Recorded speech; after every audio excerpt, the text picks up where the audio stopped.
Good evening, Speed Gaming 4. Final Fantasy Randomizer fans, what a race we have in store for you tonight. We have on the left the Crescent Lake party planners, Spellzap and Danny3833 versus Fagalia, Magus, and Kirito. This is game number 2. Spellzap and Danny won the first bout, and so Magus and Kirito will be battling for their lives. Joining me in the booth tonight is Crescent. How are you tonight, sir? I'm doing quite well, all things considered. How are you? I am hyped up for this race tonight. Co-op 2020 tournament, first round, the Sweet 16. This is excellent stuff. Absolutely. I am the gatekeeper for the evening, so I'm going to go ahead and drop the gate, and we will get started with this seed That just makes the most sense. Quick. You know, let's not pop in, walk down, over, get spells, or do that, and then just go from there. We are getting some audio feedback from one of the teams, it looks like.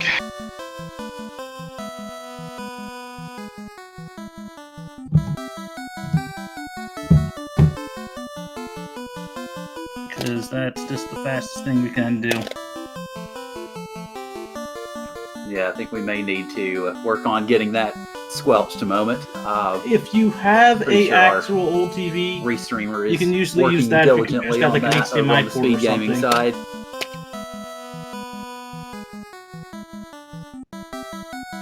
But at any rate, we should be getting pretty close to getting this race underway. These co-op flags are definitely very interesting. I got the chance to take a look at them earlier.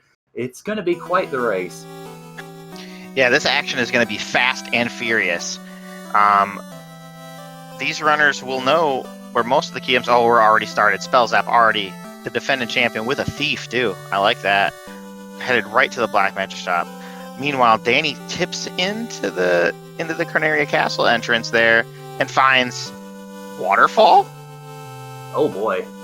Oh, that's going to be something. We do have the floor and entrance shuffle as part of the Randomizer experience, so that's obviously going to be a thing as we go through really any of this. I like the parties that these runners have chosen too. Spellzap with the Thief Rainbow Party, and then Danny with Fighter Red Black.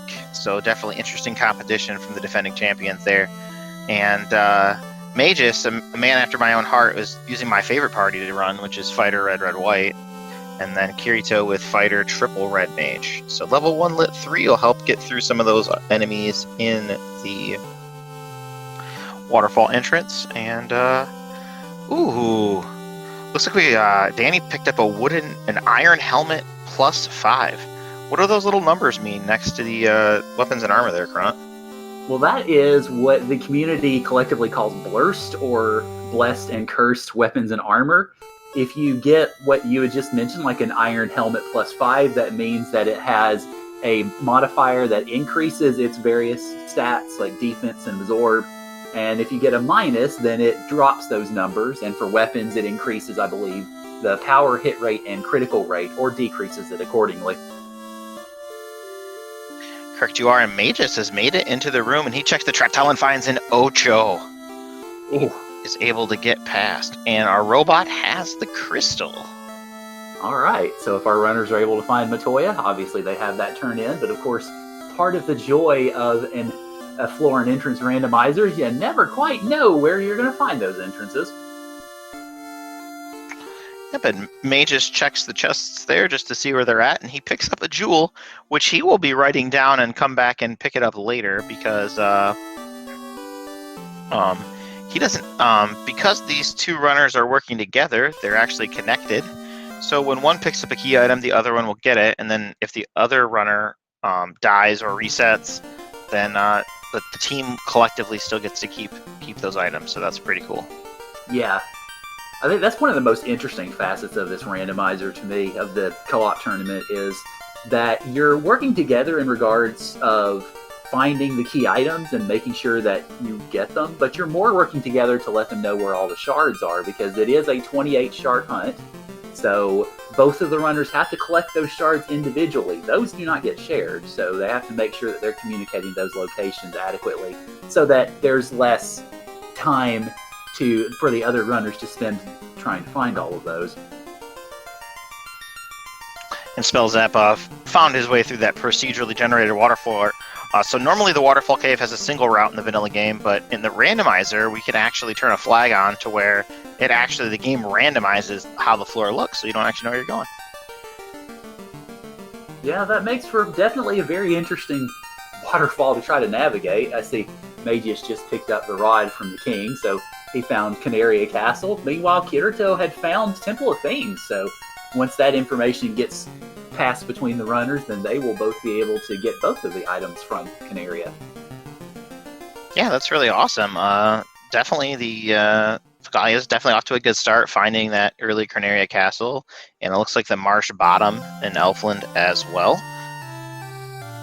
Yeah, it'll be, I think, a little bit before they'll really be comfortable going through Marsh Bottom, but of course, again, that's also part of the process. I see Danny has found Titan's East, so once they find the ruby, they can obviously exploit that.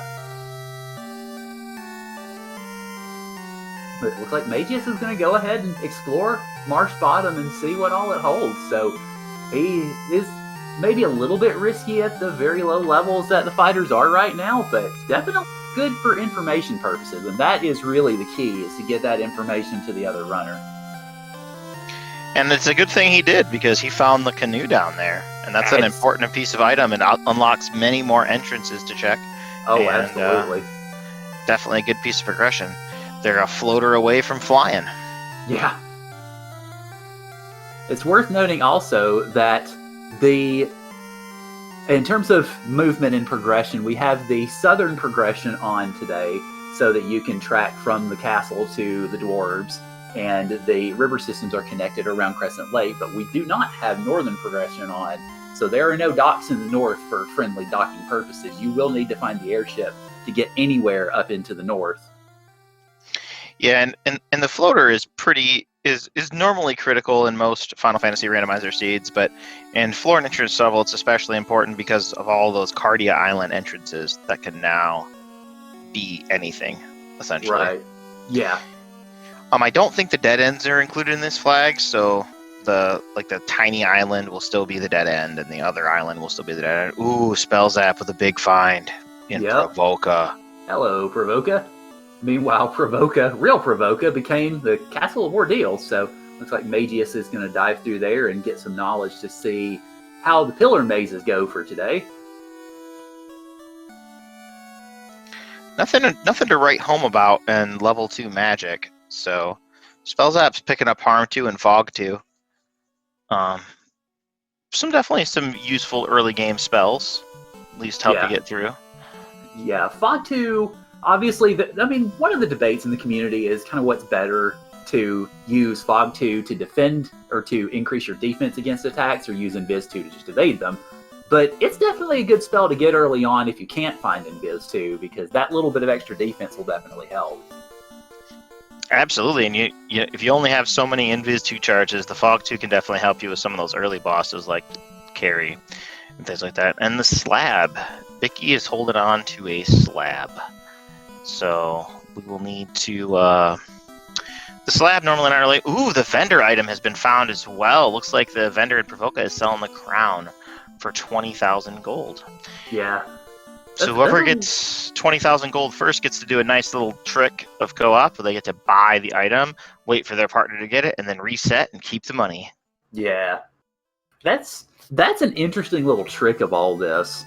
And I wouldn't have thought of it myself, so kudos to the runners who are far better at this whole co-op thing than I am.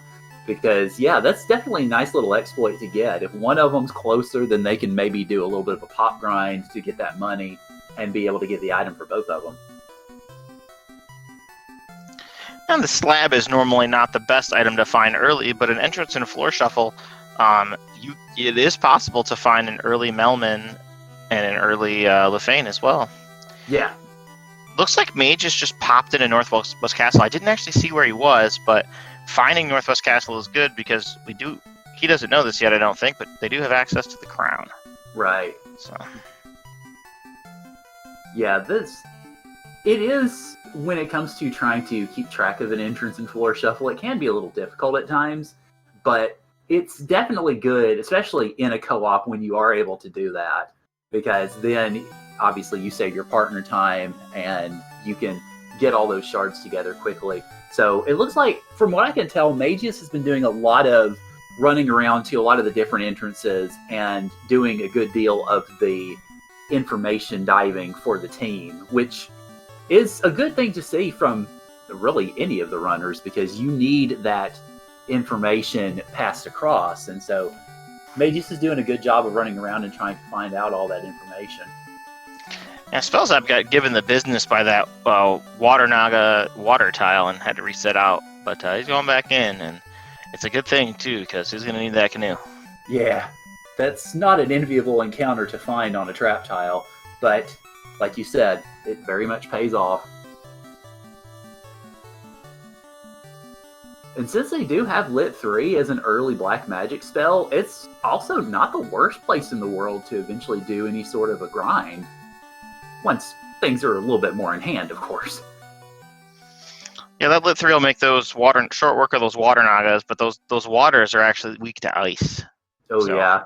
We're looking for Ice 3, but if you had for like Kirito's party, for example, you could fire 3 Lit 3s into those and maybe take them down. But yeah, that's one of the things that admittedly is a little bit head scratching about the way that they set this up, that waters are weak to ice rather than, say, I guess, a more conventional Final Fantasy weakness of lightning.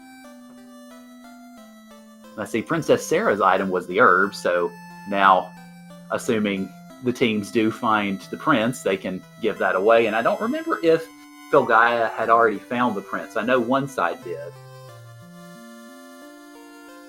I did not see one side find Elfland Castle. I thought they had popped into Northwest Castle, but I could have been mistaken. I did, well, yeah, somebody did. I think Magus did pop into Northwest, but I did also see one of the runners pop into Elfland Castle. They stayed there for about half a second because they knew they didn't have the herb to turn in, but they did find it. And Magus is trying to do the ordeal maze, but not making it through. Spellzap makes it over and grabs. Ooh, gets the herb from Princess Sarah. Picks up his herb there.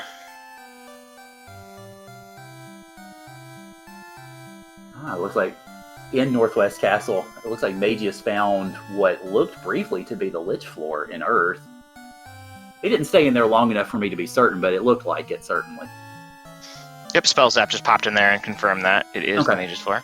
Spellzap's levels are looking nice, too. He's level 8 across the board already. 10 minutes, that's really good. These early levels in these co-op races are so important to get through these floors. And because it's nice to get the key item and the incentive item so your partner can continue, but it's also super nice to be able to keep your levels, keep the items that you found in the boxes. These runners find Lefane in the Marsh Cave. So we already have the slab, but we need to find Melman to translate it until we can speak the language of the Lefanish.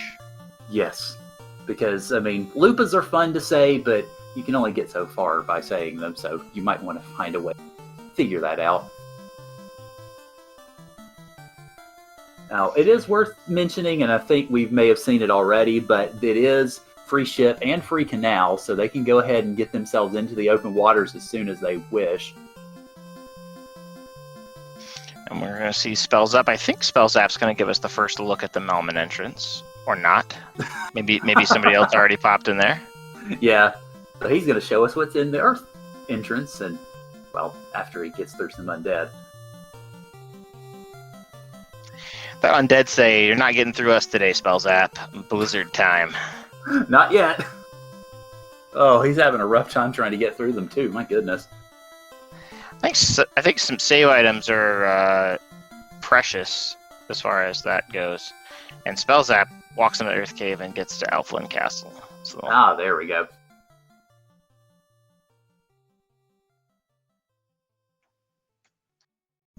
The prince has the chime. So we don't quite have Team Sky because no ports in the north, but at the very least, we do have a little bit of music we can play. Danny made it through the Ordeals Maze, but I don't know what she got out of it. Or if she maybe died to the trap tile. Not really sure. I don't think she got anything. Yeah, well, I'm not seeing any items pop up on the tracker.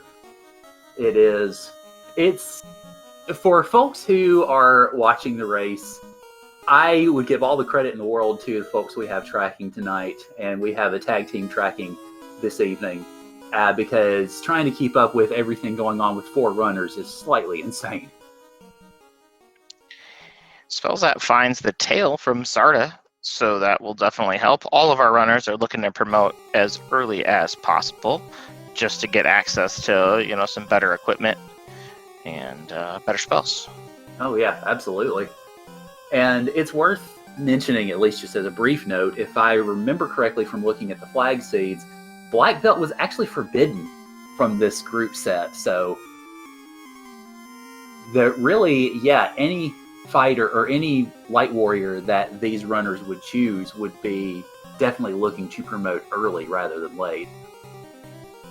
Absolutely. Yep. I think Spellzap has the most benefit from a very, very early promotion, just because the difference between a thief and a ninja is so huge as compared. I mean, the knight is obviously much better than the fighter. It gets a couple better pieces of armor, but the thief really gets opened up when you have a ninja. Yeah, absolutely. Danny made her way over to Crescent Lake and found the Bridge of Destiny after Mirage 1, so you've got lots of chests for those shards, and then a required war mech on Bridge of Destiny, so obviously not something you want to tackle this low level. Yeah, war mech's going to be pretty impossible at the levels that Danny's at. While the fiends aren't, absolutely required to finish the seed, defeating each fiend area will grant you a couple of shards for, lighting the orb. If you defeat Carrie and Lich, you will be granted 2 jewels, and if you defeat Kraken or Tiamat, you will get 4.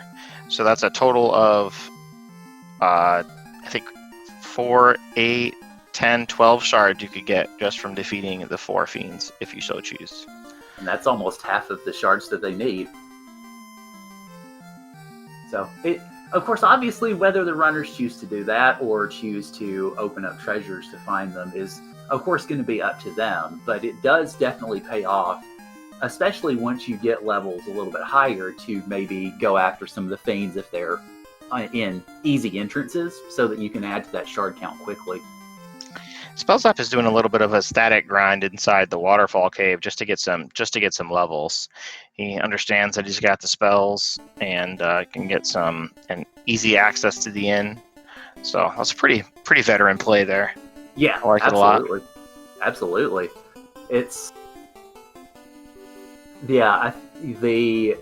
I guess the grind tile kind of moving into the robot room maybe was not quite as desirable, but from some of the things that I saw earlier, Spellzap's already got a pretty good handle on the encounter table, so he can manipulate it as he so chooses and be able to take advantage of something like this a lot easier.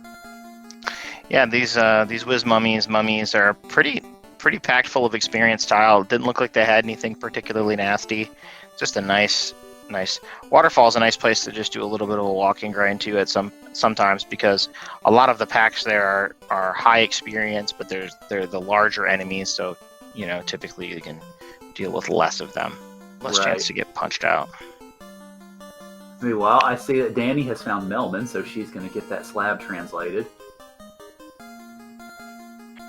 And that's really nice because they know where LaFane is, and they can go ahead and do that slab turn in as soon as she translates, because, well, slab translation is shared. So, and that's another nice thing about this. All right, so Bane at level 5 in Black Magic, but not a lot else to write home about. And, well, Invis 1, I guess, at level 5 White Magic. I haven't seen anything magic-wise outside of that original Lit 3 that's particularly stood out to this point.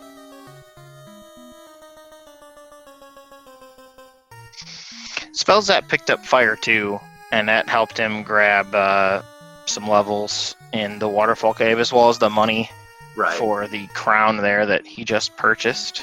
Yep.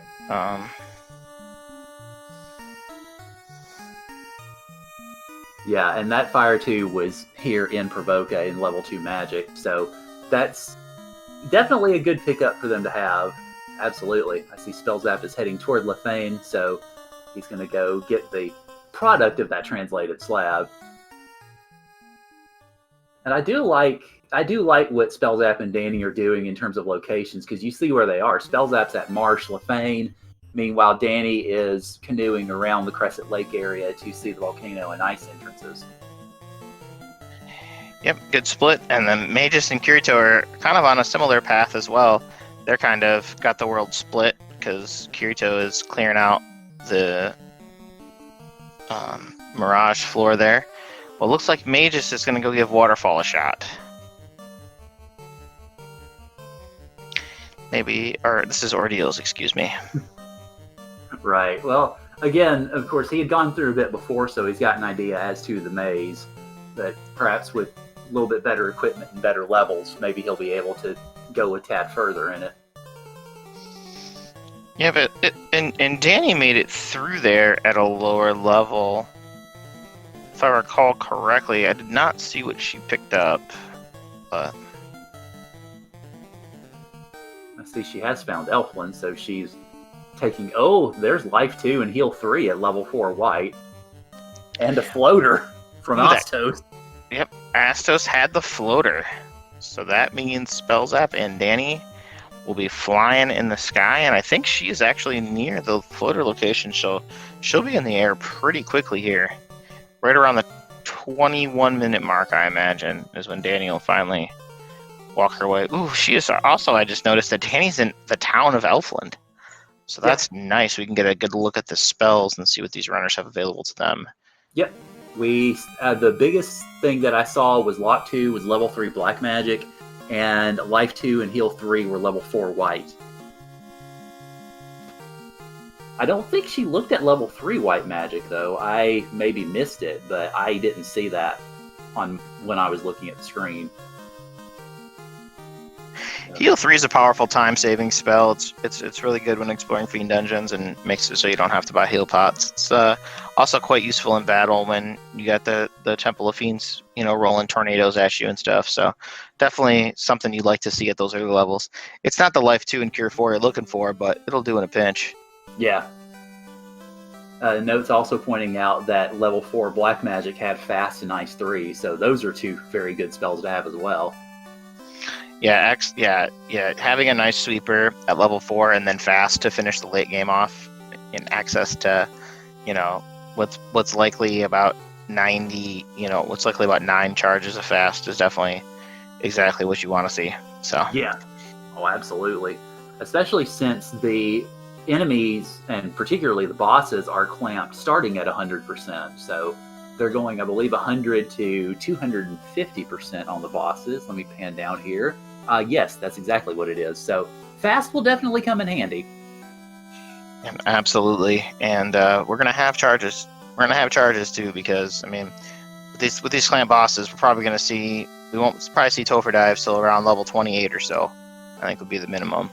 Yeah, that makes sense, especially since the runners do have an idea that the bosses are clamped. Obviously, nobody will know how clamped they are until they face them, but they do know that there's a clamp involved, so they know that it's probably better to prepare and make certain that there are no problems. Absolutely, and Spellzap is in the air right around the 21-minute and 40-second mark, so he is in the sky, and he is going to go find Elfland here, and he's going to check the black magic and find his Lock 2 and Brack. Ooh, I did not see Brack when I came in. That definitely is useful. Okay. You can make short work of Kraken and Tiamat with those Brack spells. Ooh, and Viz 2 at level 3 white. That's nice. Yeah, that's our first look at level 3 white magic, so that's great. Oh, so that's why we didn't see what was in Ordeals. Ordeals was one of the duds. Ordeals had a whopping $600. Ooh, Life 2 at level 4 as well, white magic. That's awesome. Yep. Level 4 white magic is stacked. I did not hear you mention that, Kron, earlier. That you did, though, I think, now. Yeah, given that you've got both heal 3 and life 2 at that level, you almost don't want that, because you don't want to have to, well, make choices, I guess, when it comes to either healing your living party members or bringing back the dead ones. It's not ideal, but you'll take it. Yeah. Because, if you make it to chaos and you just have a, 4 heal 3 charges left over because you didn't need the life 2 ones, you're not gonna be complaining. Yeah. Also worth mentioning, in the original Titan's West entrance, Danny found Crescent Lake and got the cube from the old men. So now, well, whenever you find the entrances to Sky, Sky, Sky and are able to get to them, Team Sky, Sky, Sky is in full effect. Yep, definitely. Some of the items that are definitely critically important in Entrance and Floor Shuffle, but not necessarily required like they are in, more normal flag sets, are the Rod and the Cube and the Chime, because the Chime gives you access to another entrance, and the Rod and the Cube could be blocking literally anything. Yeah. It's one of those quirks of a floor entrance randomizer. You don't know if they're going to be important or not, but you also, it's not the worst thing in the world to find them, because you don't know if they're not going to be important until you find out they're not going to be important. And yet sometimes they will be important, so you don't want to risk that. Ooh, Danny finds an anti-fire 3 sword. Oof. That's not the... We do have random item magic is on, and that Bane sword just got a lot less useful. I'm not going to say useless, because there could be scenarios where you would get some use out of it, but it's not exactly what you're looking for. I actually think that Danny might not have made it past the trap tiles and ordeals and just decided to nope out of it, because here's Spell Zap diving in there. Yeah. Yeah, I was kind of thinking that too, because he's going the full run in it, and really the only reason that you might do that would be a good number of shards being in that dungeon, or, like you said, Danny maybe not making it completely through, and Spell Zap needing to come in and sort of finish the puzzle, if you will. I mean, the shard is going to be at least the jewel that was found in ordeals is at least, or the 2 jewels rather, at least, worth the trouble. I think he made it through pretty quickly. He spent like a minute or so getting through there. And the zombie detail is not bad. He might take this fight here. He is. Yeah, it looks like he's going to. And he's got harm 4 as well, so that way should be able to make short work and get, as long as they're not too beefy on the health, be able to maybe walk away with some money. And they don't look too bad.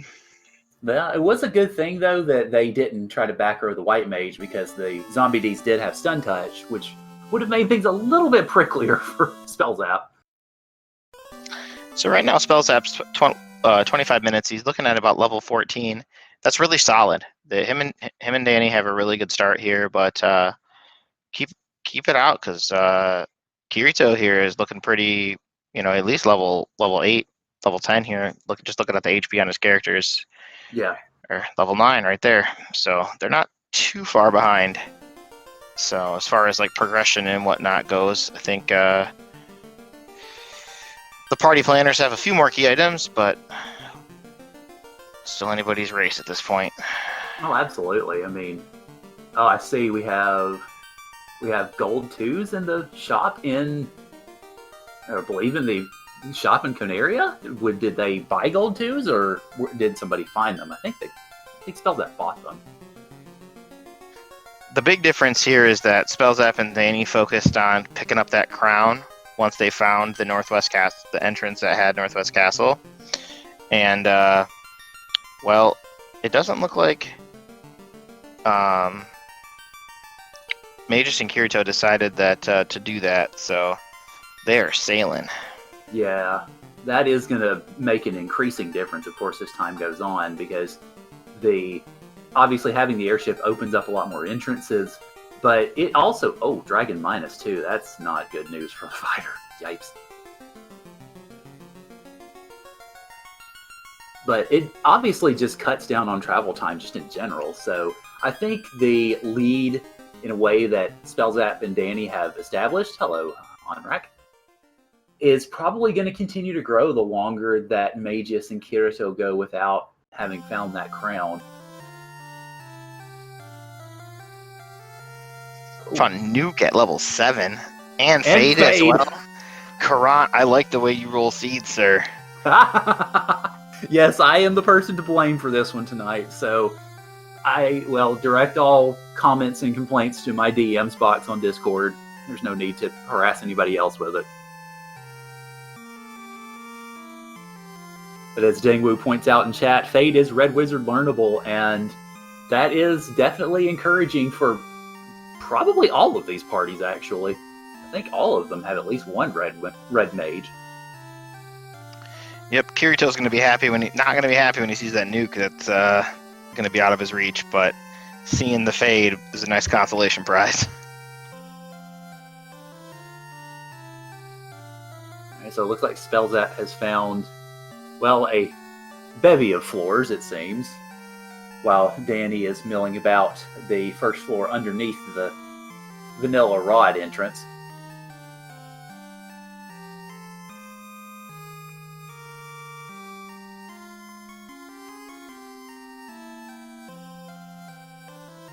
That spells that makes the turn in on the adamant, and that becomes a ribbon +3. So that is definitely good to find for a couple of reasons. One, because the ribbon is great at protecting your party members anyway, and secondly, +3 means it gets a lot of extra defense. So that's good news for really any character that you put that on. Yeah, absolutely. Anytime you get a ribbon with any sort of bonus, it's awesome. You actually do not care what the ribbon rolls. It's the best piece of armor in the game, and it's not close. Yeah. It's worth noting that the ribbon is really, if I'm not mistaken, the ribbon is really probably the best piece of armor for it to roll a negative, because I believe it only starts out with 1 absorb, so if it hits a negative, then you're not really losing much after, say, -1. Yeah, and actually, too, with the weapon and armor bonus, the equipment can't roll below 1 absorb. So Yeah, so you're pretty much not losing really anything, and you're still getting the protections that the ribbon provides.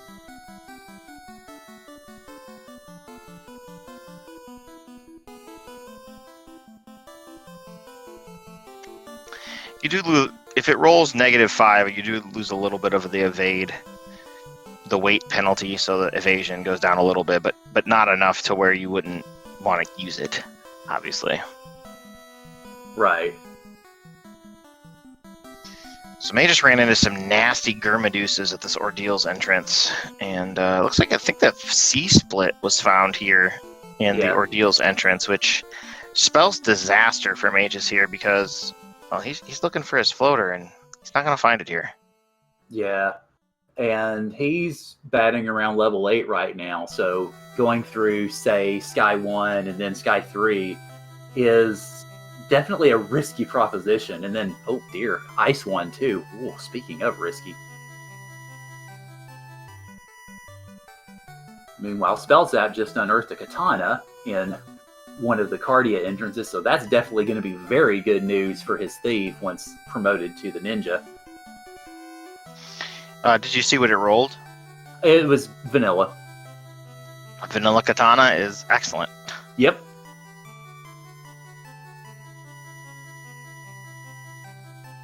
Yeah, I've noticed. Oh, we had a question in chat from Cyrenus. Someone found the floater. Danny and Spellzap have the floater. The kindly old king had a piece of it, and the crown was for sale in Provoca.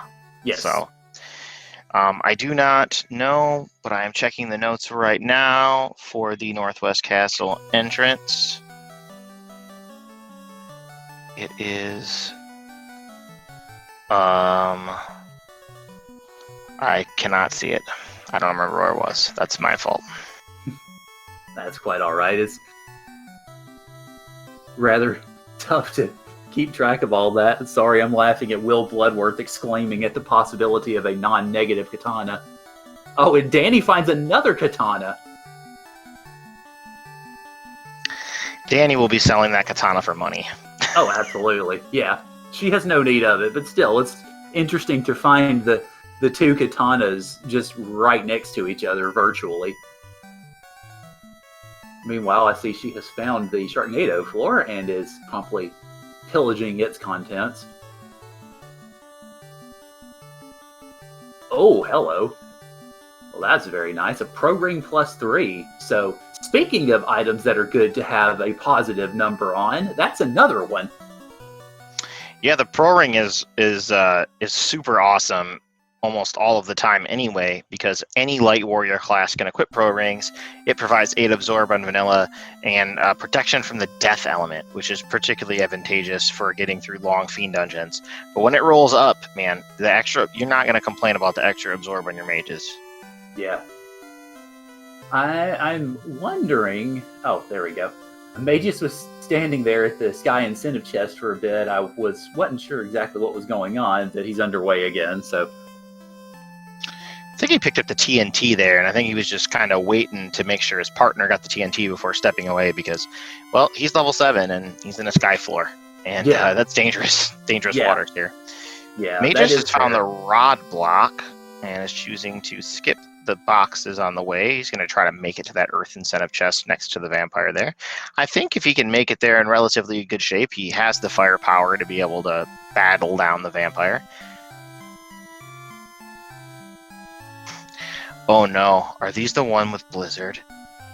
I don't think so, but could be wrong.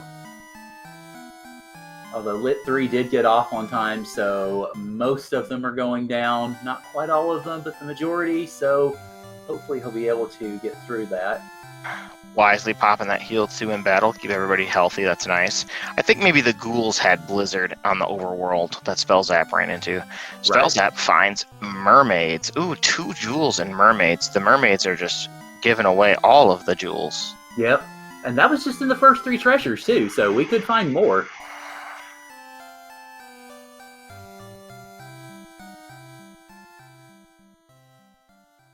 And it looks like Magus did, in fact, make it to the vampire, so we will get to see an engagement with the undead. Although his light warriors are looking a little haggard at the moment. Ooh, and that Lit 3 rolled low, so I think he's out of Lit 3 charges. Uh-oh. I don't think Magus has found Provoca to get that, or Elflin, I think, to get that harm forecast.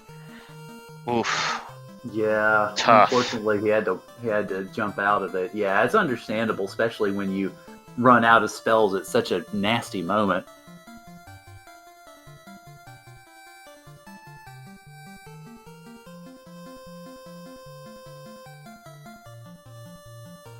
Alright, so it looks like Spellzap has taken on the task of charting all the Cardia Isles. Meanwhile, Danny is deep diving those ocean tiles to make sure that she can get all the shards out of them. It looks like Spellzap is going to show us what became of Vanilla Lefane.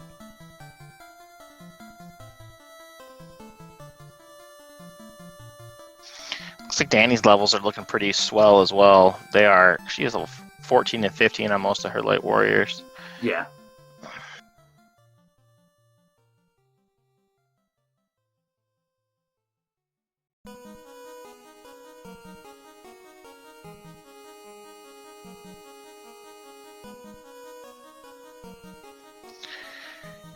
Ice Shield -5. You never want to see that because the Ice Shield is a good shield. And Kirito, buy that crown if you can. Oh, no money. Yeah, he's not close, unfortunately. I think that's part of why he went ahead and sold. I believe he sold that Ice Shield just to try to get a little bit more money, and unfortunately, it wasn't nearly enough.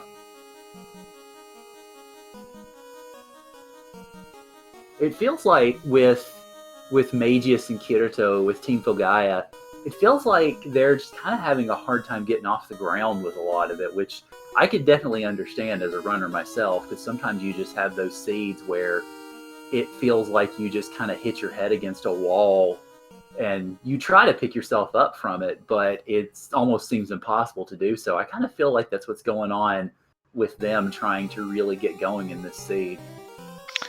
Yeah, absolutely. Sometimes with these co-op seeds, you have trouble just getting some traction, and right. and And we saw Spellzap early just kind of dip back into waterfall, in that you had easy access to with the cheap house essentially in that Carnaria Castle, inn, and just pop fire 2 and lit 3 and take down a pack of whiz mummies and mummies. Do that 3 or 4 times just to get up to level 10 and get some money and get some equipment early. So that was kind of how they got started, which was good. So we'll hopefully see, Magus and Kirito kind of do the same thing, take some fights, get some levels, get some money, so that way they can make it down these deep sky and sky dungeons, because definitely needed to get back in the game. Yeah. Levels wise, it looked like Kirito was in the low teens, so it seems as though they've been able to get some more traction as far as that's concerned. But Magus, unfortunately, has gotten so pushed behind trying to navigate through these different sky mazes that it's really been hindering any sort of level development on his end. Yeah, and remember, both runners have to finish Chaos for a team to clear. In last year's tournament, you only one player had to defeat Chaos for the team to win. So this time both players do. So it's going to be important for both players to, reasonably get levels in their party and things like that. Kirito's clearing out the rest of that marsh bottom. See if there's anything else. I didn't see anything, but yeah, I don't found a jewel. Yeah, I think the only thing really worth note in marsh bottom outside of the canoe was shards. So Kirito's got 7 shards already, and it's not a bad start. Yeah, because obviously the more of them you can get, and certainly the more you can get early on, the better off you'll be, because once these runners get their 28, they're pretty much going to stop checking anything unless they feel like they need perhaps better armor or more ribbons. Yeah, absolutely. Once, as long as provided you have the key and the loot, which we have neither at the moment. Right. But there are no quote unquote loose items to be found in flags. So the only thing that these runners will be searching for is the incentive locations. So we don't know where we still might need to find the incentive location that the key and the loot are behind. Right. Or the turn-in, for example, that could be behind as well. Procate +2, not bad. Yeah, definitely a good thing to have, especially with these parties full of mages.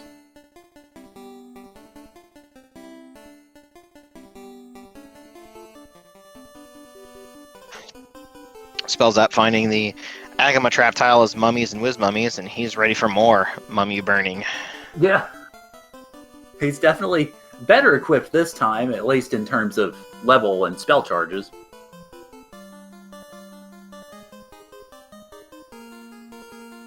And it looks like, he's gonna grab a few more levels from these guys, which is understandable considering that he does have more at his disposal. So certainly not a bad move to take. Absolutely, and just getting those harm 2 charges some work. Just a huge veteran move of just using every resource you've been given and just making the most of it. So yeah, he's got his characters up to 18 already, so that is definitely good news. He'll be able to move through much of the rest of the seed, although obviously not quite Topher levels yet, but he can navigate through much of anything else, I think, at this point. Yeah, and Magus is clearing out that Mirage 1 floor there. Maybe he can pick up a fight in here and get some traction, get some extra levels. Yeah, I did see him with some vampires a little bit earlier, but he ended up having to run away from them, so...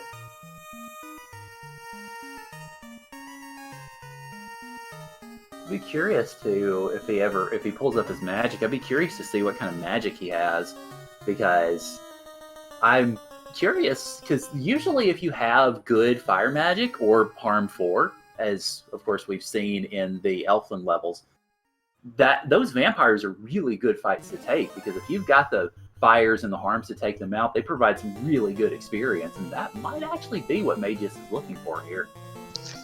I think the issue that Magus has right now is he just doesn't have any magic. He has level 1 magic. He never went to Provoca. Not found. I think their team has found Elfland, but has not gone there to purchase some stuff yet. Yeah. But so Danny just found an X-Cal +5 in the armory. That's a huge pickup. X-Cal +5 is just stellar. Is molto bene, as they say in Italian. That is +10 attack on that X-Cal. X-Cal is already the second best sword in the game, but giving it +10 attack and increased crit rate was going to make it a formidable weapon even all the way until the end of the game. Yeah, especially, I think, every one of our runners has a fighter in their party, so that's definitely going to be very, very good. And the Mirage entrance becomes Gaia, so we can get some more level 7 views here. Oh, we get Life 1 at level 7.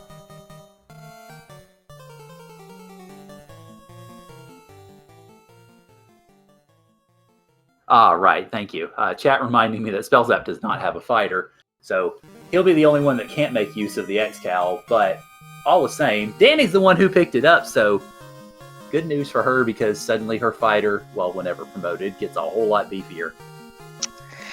Yeah, and Zap had already found his sword, which we talked about earlier, which is the form of the katana, so he already has his weapon as well. So, I mean, I think Temper was level 6, I saw it as well. So as far as spells go and equipment goes, these Danny and Spellzap are very much ready to, just find Bahamut, get promoted so you can equip your good equipment and do it. Is that Cure 4 at level 8 and Warp at level 8? Okay. Oh boy. I mean, that's not where you want those spells, but you'll take it. Well, I was going to say, anywhere you can get Cure 4 and have it be usable is good. It also, that would be an unfortunate thing for Kirito's party, because I believe those are a couple of levels too high for his Red Wizards, even promoted Red Wizards, to be able to use. And that is the gamble that you're taking when you bring a Red Mage, when you rely on your Red Mages as your main casters, is that sometimes the good spells roll outside of your reach, and you can't learn them. And that can be the difference. Yeah, CC pointing out in chat that this is also bad news for Danny because she does not have any white mages either. But she has found Bahamut and has grown up, so now that X-Cal 5 can start doing its business. Was the Life 2... I think Life 2 was Red Wizard learnable in Elfland. So chat can correct me on that one if I'm wrong there, but I know I saw Life 2, and I thought it was in a slot the Red Wizard can learn it, but I admit to not having great knowledge on that. So at least that part is good news for Danny. Right. Yeah, chat mentioning that it was in slot 1, so that was actually learnable by Red Mages, not just Red Wizards. DVS, our tracker in chat, pointed that out for me. I appreciate that. Big shout outs to all the staff that's helping run these races all week and tonight. If you loving what you're seeing, folks, this week is going to be a great week for you. We're going to have lots of FFR co-op action. Absolutely. I mean, it's really with any race, everybody who's helping out is all the rock stars, but especially because we have, not only do we have DVS tracking, but we have a new tracker who is learning the ropes during a 4-person co-op race tonight, and that would be Shadowed Flames. So definitely kudos to Shadowed, who is also doing an excellent job, especially at being thrown straight into the fire in their first tracker match.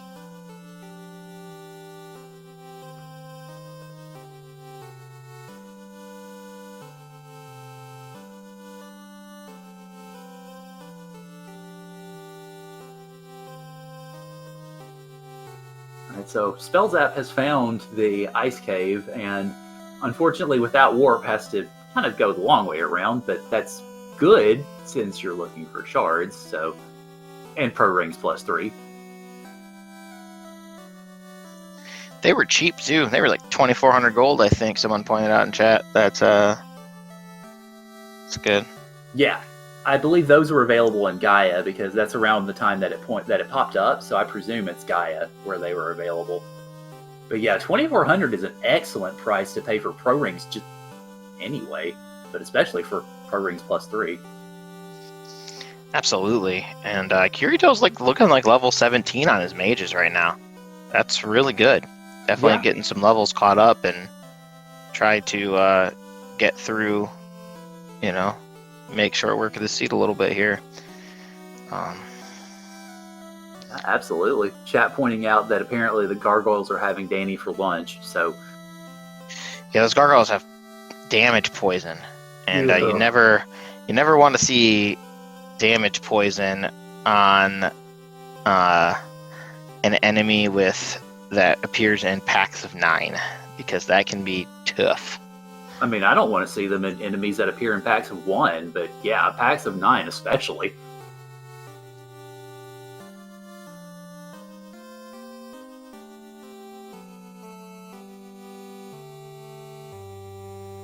Spellsap finds the key in the ice cave, so we are pretty close to... I think Spellsap and Danny need a loot and some shards, and they will be ready to attack the Temple of Fiends Revisited. Yep, absolutely.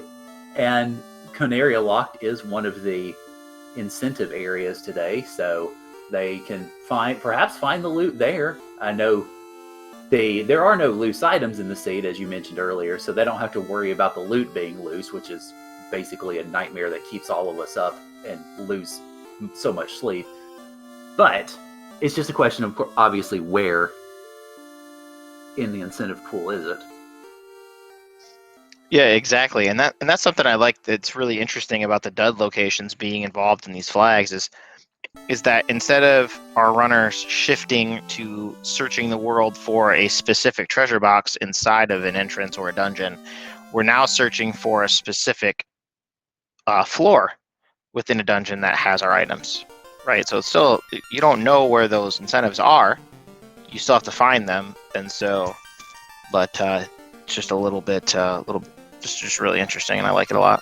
Makes it for interesting runs. Chat pointing out that somebody has found a nuke hammer. Oh, that's a big pickup. Just a little bit, yes. So yeah, it's pointing out that Kirito found it, I would presume in... See, I can't identify what dungeon they're in just off the battle sprites, but yeah, it's... Considering when it was popping up in chat, I figured it probably was Kirito who found it. Oh my heavens. I mean, the runner that can't cast nuke has found the ability to cast nuke, so that's going to be an excellent tool that Kirito is going to be able to use to make short work out of any packs that he finds. Yeah, this is not a bad little tile here if these folks don't have a lot of HP, but he decides to run away there. Yeah, and chat pointing out that it was in Earth 3, in one of the more easily available chests, from what I can tell. You didn't have to go to the so-called TFC Earth chest, which is a little ways off. You got to walk a whole bunch of steps. It's a pain in the butt. But it doesn't seem to have been in that one. We had a question in chat about, is nuke holy? And for fans of newer versions of the subsequent entries into the Final Fantasy series, the spell nuke was more commonly known as flare, and I actually think it's called flare in the remakes of this game as well. The spell holy is more associated with fade, the white magic spell fade. Correct.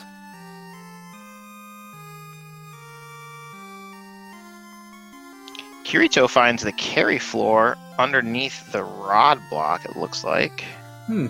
Interesting. So we finally have a fiend sighting.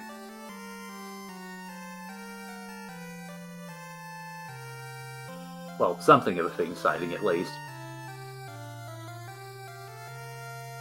And this is an incentive location, I believe, as well. It is indeed.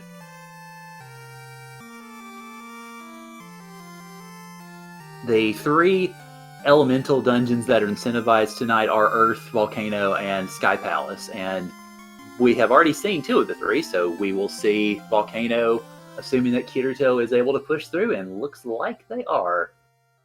Meanwhile, Magius has found the floater, turned in the crown, and so now Team Filgaia will be skybound shortly.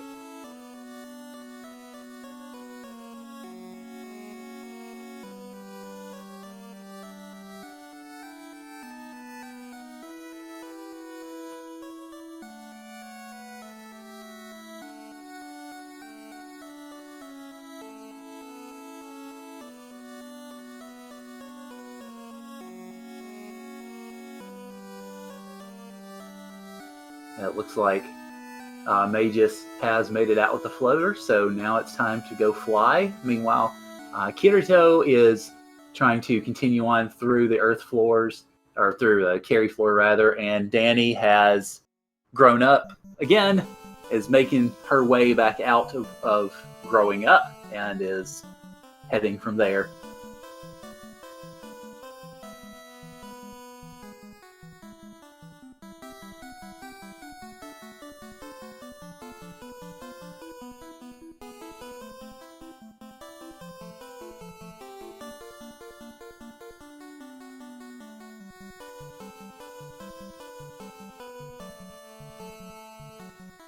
Meanwhile, Magius is going to go ahead and invoke the floater and get airbound at about just over 54 minutes.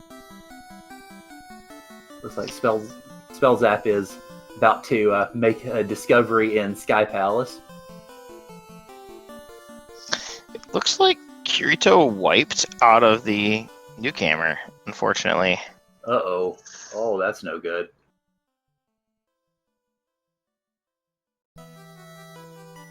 And that's something I would really go back for, I think. Because, like you said, without being able to cast nuke conventionally, I would try to go back and get that, just because that can save so much time and make getting levels a whole heck of a lot easier in the not just near future, but to some degree the far future too. Right. He knows it's there, and he might just say, it was really deep in. It was quite a few floors deep. Yeah. And now that he has access to the floater, he can go see if he can get access to warp and or exit. Yeah. We kind of know that exit is level 6, so I'm not sure if that's going to be Red Mage learnable or not. Yeah. Well, it may also have been just that Kirito decided to prioritize getting the floater active. And I see Spellzap has found said nuke hammer and is going to deploy it accordingly. Well, when he wishes to, at least.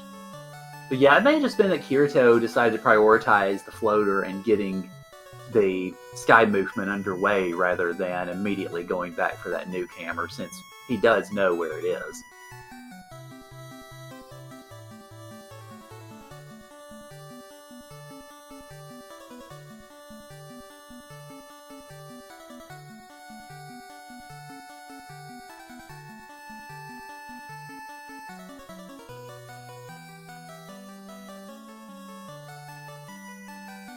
All right, Chad asking what slot nuke was. Yes, the notes are pointing out that it was level 6, slot 4. So I'm pretty sure that's... I don't believe that is red... I don't even know if that's Red Wizard learnable. Oh, that is Red Wizard learnable, as Reese is pointing out. So thank you, Reese. Appreciate it. And spells that picking up the ruby out of the earth chest. Is this even randomized? No kidding. And they know where the giant is, so it'll be an easy find to get the item, or at least the hoped for item, out of Titan's Trove. At this point, Spellzap and Danny are just looking for the loot. I think I haven't looked at their shard count in a couple of minutes, but I'm pretty sure it was high enough, and they found most of the Fiend locations, and they have the equipment that they need to be able to win the game.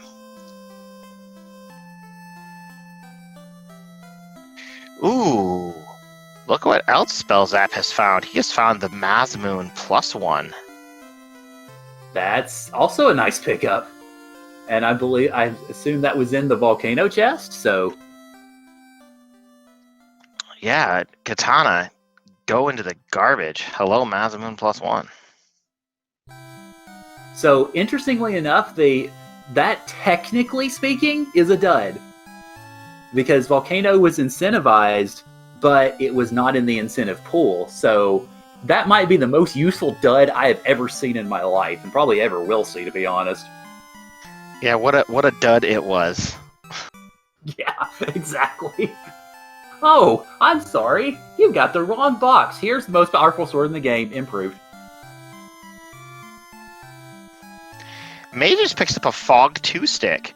You had a narrative earlier in the run about Fog 2, and its merits, right? Well, if you have infinite charges of it, you could stack your absorb pretty good. Absolutely. We just found an Opal -5, I believe from the TNT turn-in. So, let's see. Check and see. The Opal bracelet, I believe, was one of the incentivized items. So, this is not a dud. This is meant to be, but you hate to see the -5 there, though. But you do like to see a Ribbon 3. We'll take that second Ribbon 3 in the Dwarf Armory here. Mm-hmm. Absolutely. The Opal -5 means I think gold bracelets in the seat are actually better, because I think they rolled +2. I think we saw them in the shop. I could be wrong on that, but yeah, it's gold +2.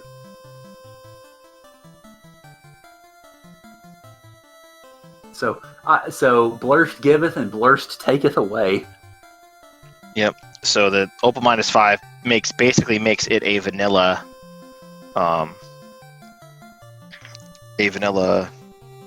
gold bracelet. Excuse me.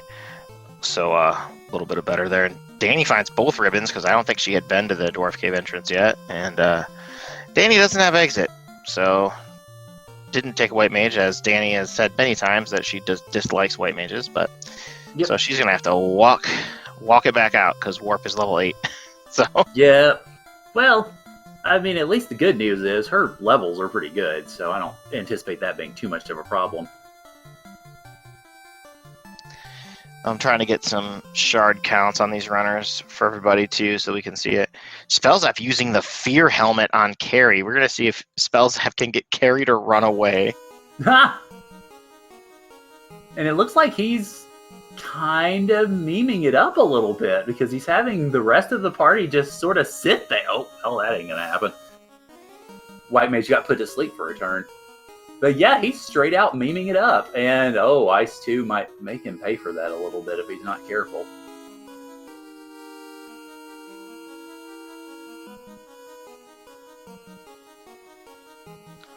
I wonder, does he have the Masa on the White Mage as well? Cast Temper?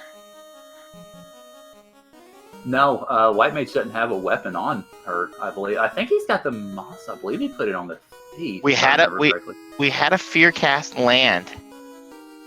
Oh, on also carry. Fire 2 land.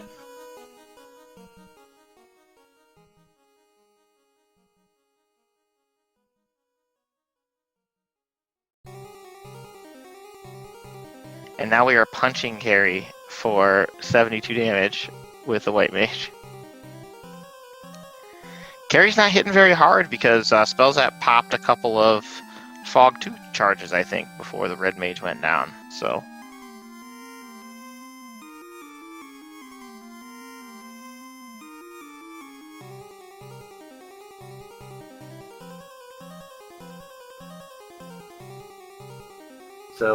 I was going to say, Team Filgaia is going through the Agama floor and Sky 1 simultaneously, picking up all the shards and items there.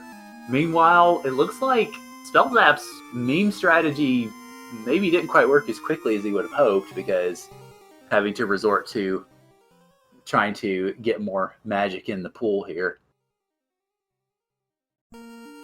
Although the good news is, yeah, Carry's not really hitting that hard with the physical characters. Spellzap popped a couple Fog 2s early in the fight, so definitely getting some help there. Oh yeah, absolutely. Reese asking in chat if the nuke hammer's on a dead character. I think the nuke hammer was also on the thief. So This is not looking good for Spell Zap. No, not a bit. Trying to cast Exit to get out of the fight. No, I don't quite think that's going to work.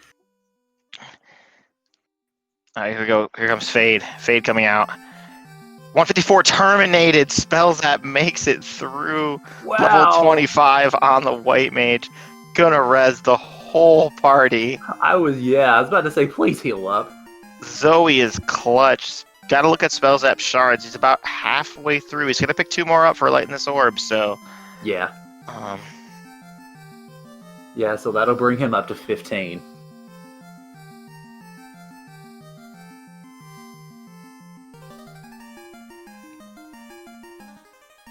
Yes, suspenseful indeed. Okay, so the Masa was on the Black Mage, it looks like.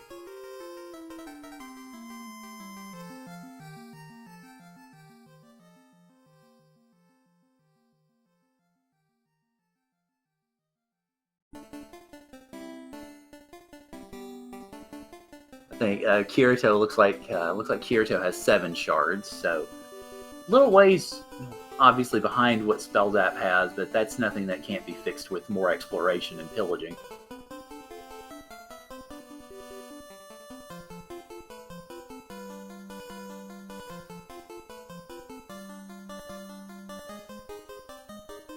Alright, so with Spell Zap having polished off the... Was that the first Fiend fight that we had seen on the stream today? I believe it was. Yep, that's going to be the first orb lit by any of our runners. Would be the carry orb there. But we have found the other Fiend floors. I don't think Kraken's floor has made an appearance yet tonight, but we have found the Bridge of Destiny and we have found the Lich floor as well. Yes. So Spell Zap with the 15 shards, he can gain 4 with the current information from the bridge, and he can gain another 2 from the Lich. That'll be 6 more. So looks like he needs about 7 more jewels before and he picks up his second katana, which he will not need.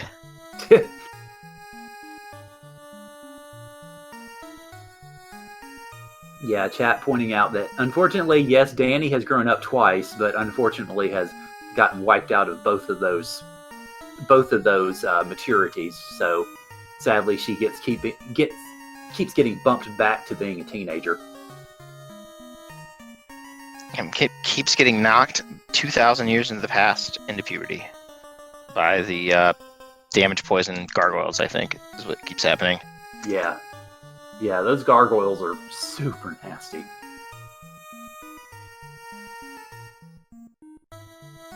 It looks like Magius has found mermaids, so we already know that there's a few jewels lurking there, which will definitely be good news for any of the shard hunters. Absolutely. Finding it, mermaids is such a great floor to find when you're doing entrance floor shuffle. It's like, I can walk around here. There's no encounters on that floor. There's plenty of treasure boxes to open, and it could have anything, even a boat. Absolutely. It's especially good to find in a shard hunt because in a seed like this, you're really looking for chest density, and there's not a lot of places that are better in terms of chest density than mermaids, and definitely better. The mermaids is definitely really good because, again, like you said, no encounters. You don't have to worry about getting wiped out of it if you can make your way out of the entrance chain that the mermaids is at the termination of. If you can manage that, then you can get out with all those jewels and be in really good shape. Absolutely, and one of the advantages Spell Zap is going to have when he dives down here to promote as well, because it looks like he's headed to do that, is that he has exit on that White Mage, so he doesn't have to walk his promotion back out. He can just leave. Yeah. And that seems to be the problem that Danny's running into with her promotion, is because she doesn't have a White Mage, she can't walk it out, so she's unfortunately finding herself on the wrong end of trying to make it out with all the grown-ups. Yeah, and Warp is level 8, so Black Mage can't learn it, so there's no way to even warp out. So yeah. Definitely one thing to be had about just, the generic white and black mages not being locked out of any spells is, access to exit in a floor and entrance shuffle seed is a powerful thing. So. Oh, very much so. It's The warp and exit spells are of pretty inestimable value anyway, but especially when you have something like this, being able to quickly escape from a deep here are the dive gargoyles. situation. Oh, here's the poison. Oh boy, the damage poison gargoyles. Oh heavens. Spellzap got away though. Oh, and he got away with his life casters too, so he can bring everybody back up. That's the ribbon right there doing the work. Yep.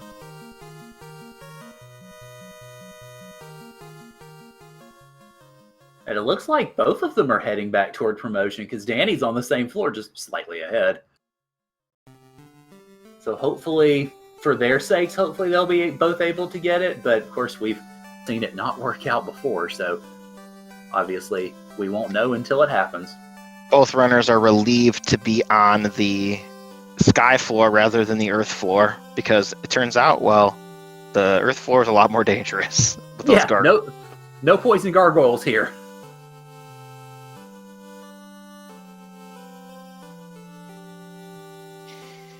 Magus has found the on-rack location, but I don't think that they have picked up the Oxyale.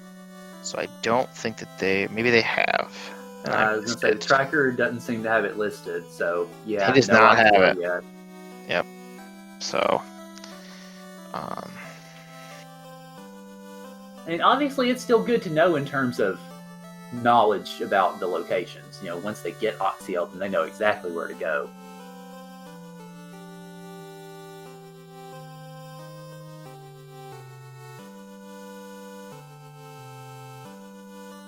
Alright, so Spellzap has found the armory and is going to loot it of all of its various and sundry treasures, whereas Magius has found the ice dive, and so we know that the key is at the terminus of that once Magius can get through all the drops and mazes and such. And these wraiths are not playing around either. They're packing heat today. Yeah, and unfortunately they cooked Magius a little too fiercely, so he had to duck back out.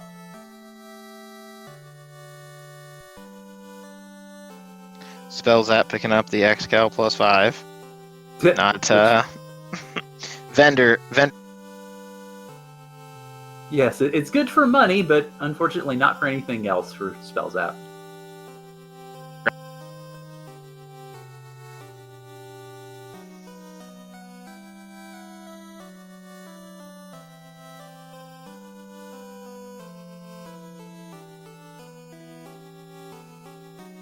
It looks like Danny is also going to reloot.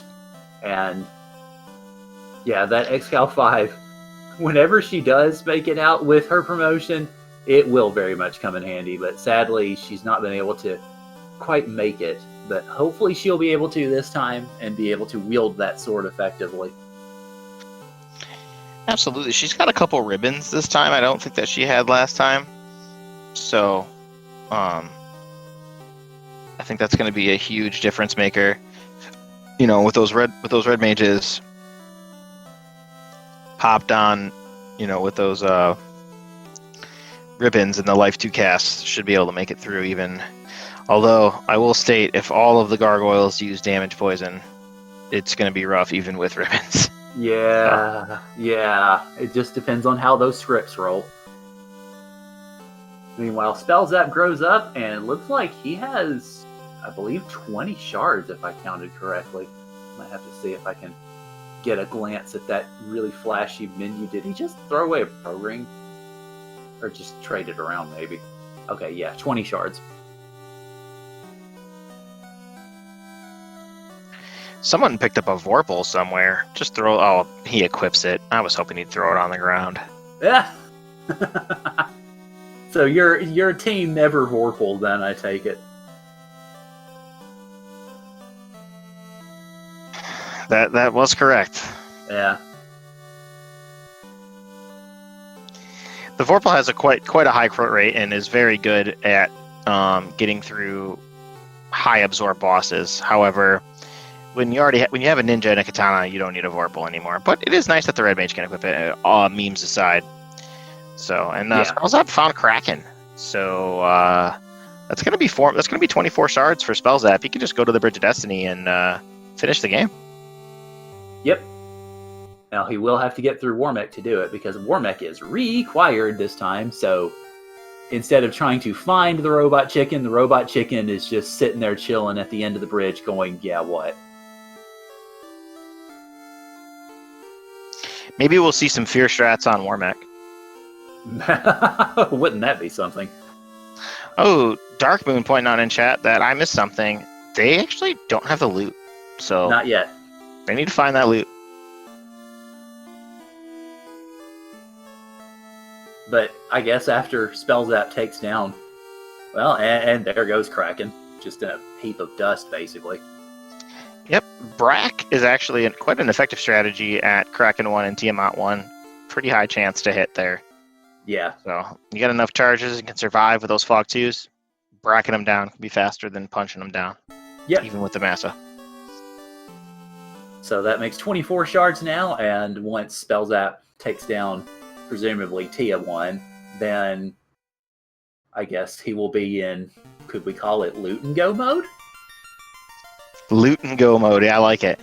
We might actually see Spellzap just decide that I'm just going to go hunting for the loot first, because he might pick up the extra shards that he would get for fighting Warmech and Tiamat just from picking up the loot, and he might feel like that's faster. But if he doesn't like his levels, he might just go, Tiamat, see you later.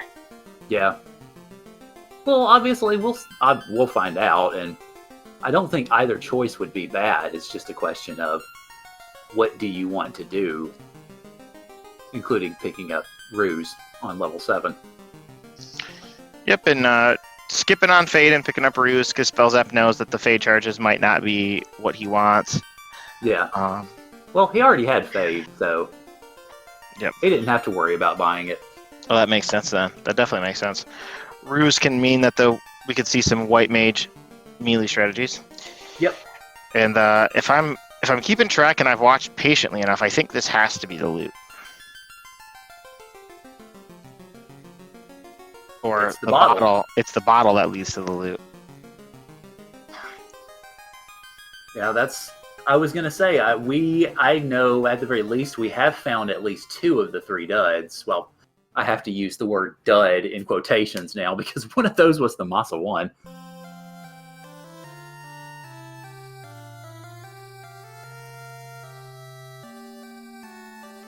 So now it's just time to go to Gaia and turn in that bottle and see what it yields. Looks like Spellzap is also, well, back in Marsh Bottom, so I wonder if he's going to go check the key lock. I think key locked is incentivized, maybe. It is not, actually. Marsh Lock is not incentivized.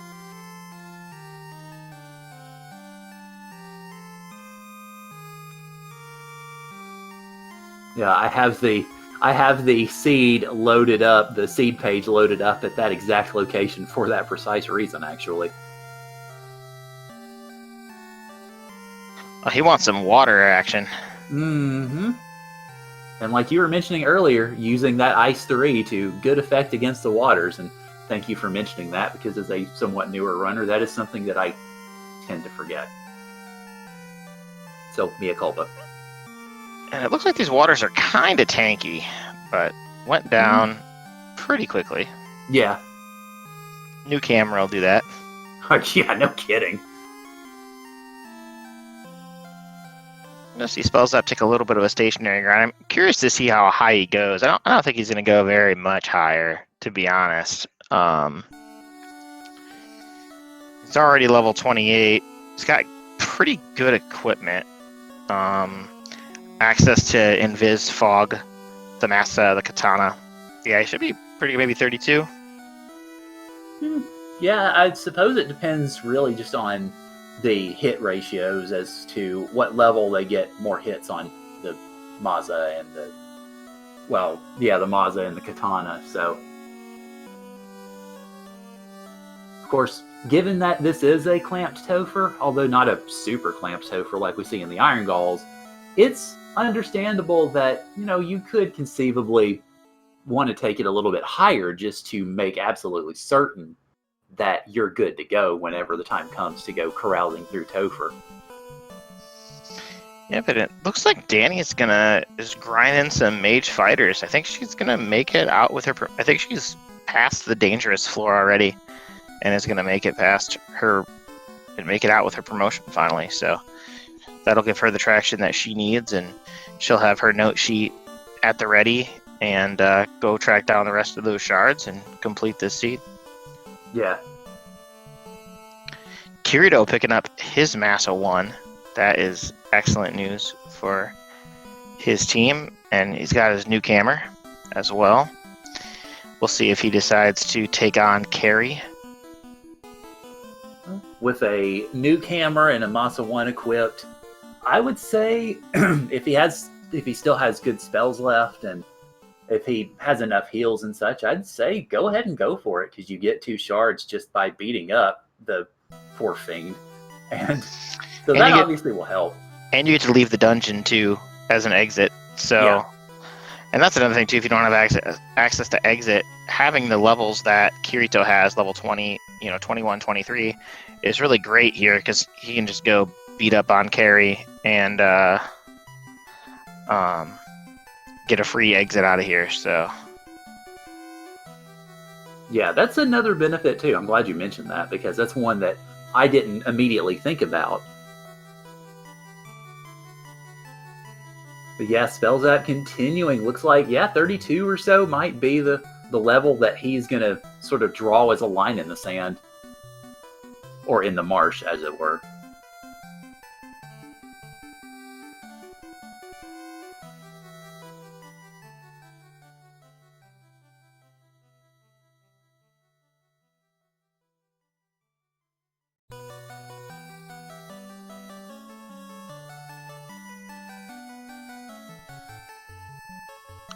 Yeah, so he hits 32 and 33 across the board, and he's still going. Oh boy. He might be looking to make sure that all of his light warriors are above 400 HP to survive a single nuke cast from any fiend.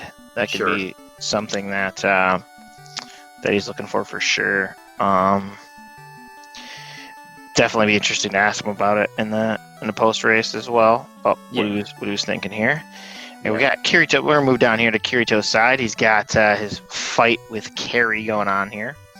So Carrie put a couple of his light warriors are taking a nap during the middle of the fight, but that Massa 1 made short work of that carry. So Kirito making a little bit quicker work of that carry than Spells App did, but we'll pick up a couple of shards and kind of head out here.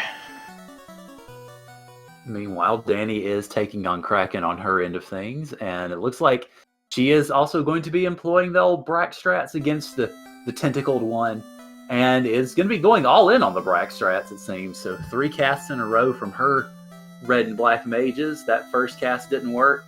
Second is successful, broken into pieces. So down goes Kraken for Carrie, and she picks up those lovely 4 orbs for herself.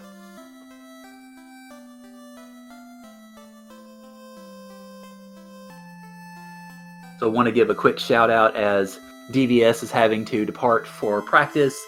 Thank you, DVS, for doing the tracking and helping us out with the beginning of this seed. So much appreciated, and have a great night.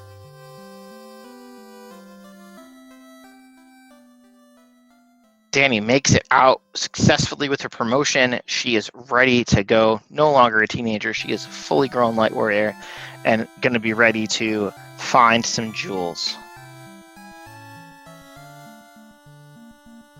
Absolutely. I have a feeling that Danny will be very relieved to be all grown up and actually be able to stay all grown up for a change.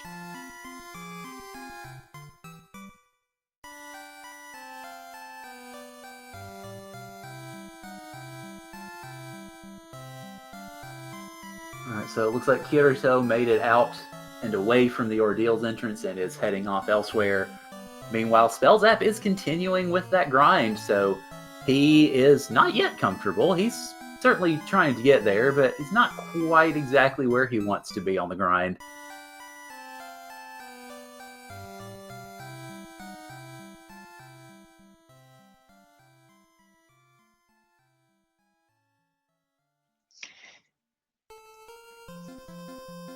All right, so it looks like level mid to high 30s so far, and looks like that is it for the grind. He's decided he's done, and so he is going to, I presume, go and pick up some more jewels. Those gargoyles have glare too? Wow. Oh God. Wow. Because they weren't. Yeah, they weren't. As though they weren't bad enough already.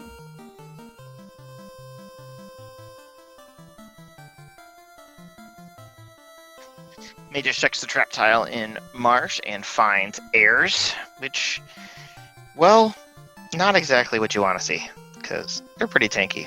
Spellzap picks up a jewel inside, 2 jewels inside of Marsh, and that completes his set of jewels.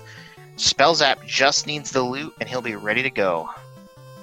Yep, so now, of course, he knows he needs to turn in that bottle, and that will presumably give us the music, but we're not certain yet. We will find out shortly once preparations are complete.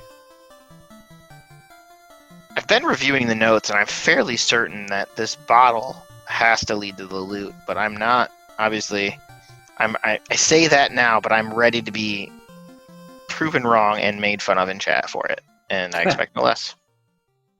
Yeah, no worries. Trying to keep up with a floor and entrance shuffle like this with all of the items and all the different places to go and the craziness thereunto pertaining is it's tough for even the best folks who are in this community. So no worries on that at all. Spellzap tries to land on the mountain. That is a rite of passage for most runners, so I do it quite frequently. Yeah. I was going to say, I've landed dang near everywhere there is in this game, and most of the time the airship doesn't like me for it. Alright, so it looks like Spellzap is going back to pick up, level 8 wall, along with Cure 4. Level 8 Cure 4 is, it's not the worst. It's not the best, but, you always want access to any number of charges of Cure 4 you can get, you'll take. Yeah. And having picked up at least a couple of ribbons already, wall is not going to be as high of a priority, so that would leave, I would say, if not all charges to be used on Cure 4, then certainly the majority. And there is indeed our music. And there is our loot. Spellzap is in go mode. He can enter the Temple of Fiends, defeat Chaos, and be our first runner on stream to finish. But remember, the Crescent Lake Party Planners, Spellzap and Danny, they both have to complete the seed to win as a team. That is correct.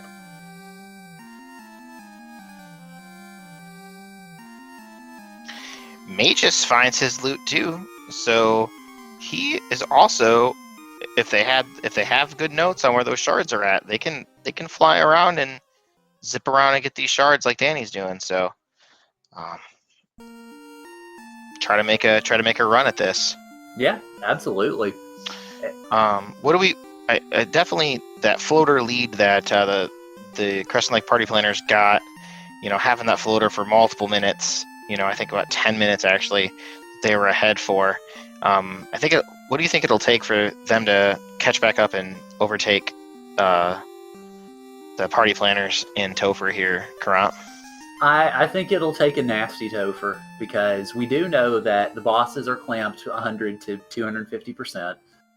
I think it would take a lot closer to the 250% for Topher to be a real issue, especially considering the levels that Spellzap has. Now, obviously on Danny's side, Danny doesn't quite have those levels, so that may make it a little bit more of a, I wouldn't really say a vulnerability, but it might make it a little bit of a closer proposition.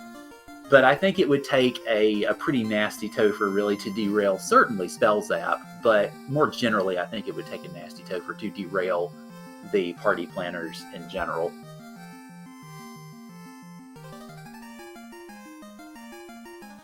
Alright, so Spellzap is the first runner to enter Topher at 1 hour 26:48. And we'll see what sort of a grind, or what sort of a tumult that Topher has for us today. I just want to know. I just want him to open up the validation boxes, but I don't think that he will. Well, I don't know, may open up at least the ones right by the loot entrance, since they're so close at hand. But will he go questing for all the others is hard to say. I was just referring to the boxes. I guess I'm sorry. I refer to the validation chests as the 2 boxes that are next to the loot block, right there. And so I tend to open those, but it doesn't lose you too much time. So there have been times when you can find mazas or ribbons or other such things in those boxes. So yeah, it's understandable. Open them? No. Spells App says, nah, gotta go fast. And I respect that completely.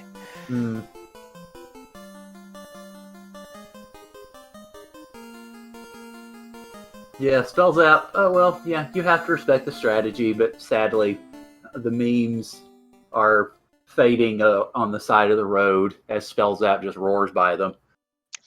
Yeah, we got some memes earlier with the try to fear carry down. So. Yeah, that's true. Yeah, he has laid his offering at the feet of the meme gods, so I guess we can forgive him for the validation lapse.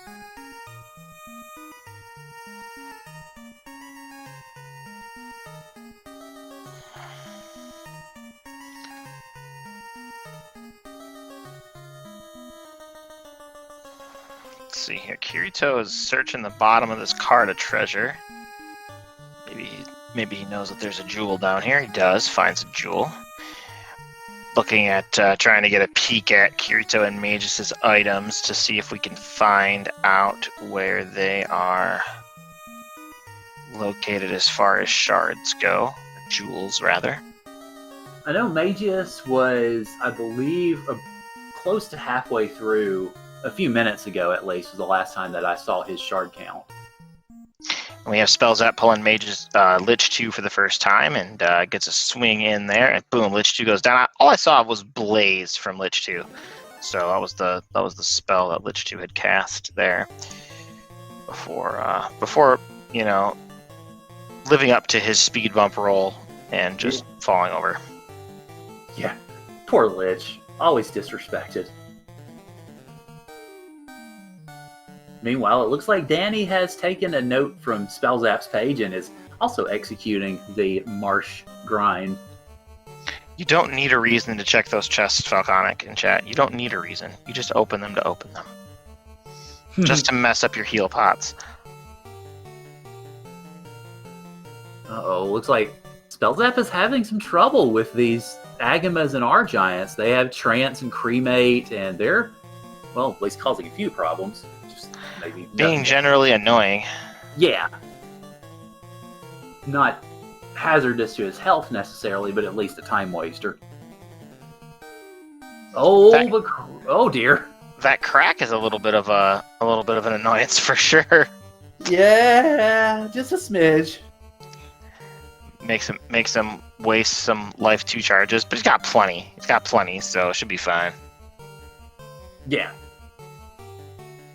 Meanwhile, Magius is picking up all of the bounty to be found in Dwarf Lot.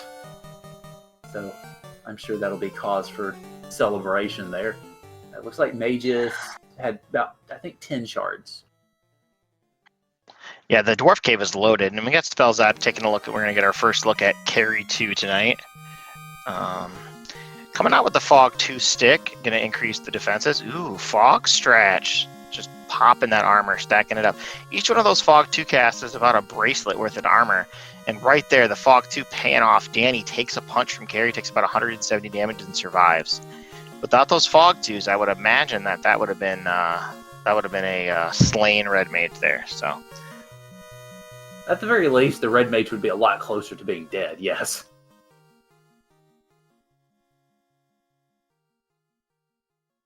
Alright, so looks like continuing the Fog 2 strats along with a bit of temper there on the side.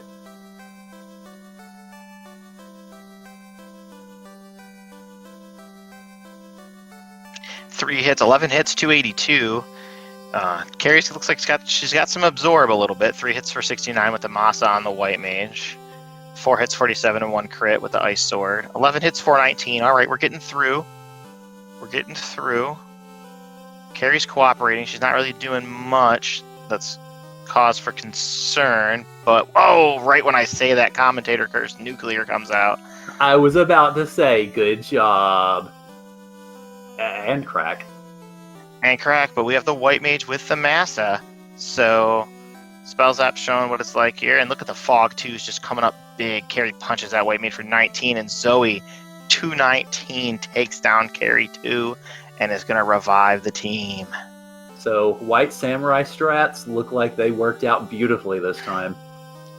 Spell Zap just putting on a clinic of how to make sure you have backup strategies. I would have wiped there, 100%. Yeah. Oh, I probably would have been wiped a little bit before that, but yeah, it's definitely a tribute to. I mean, we in the community know that Spell Zap is a good runner already, but holy mackerel!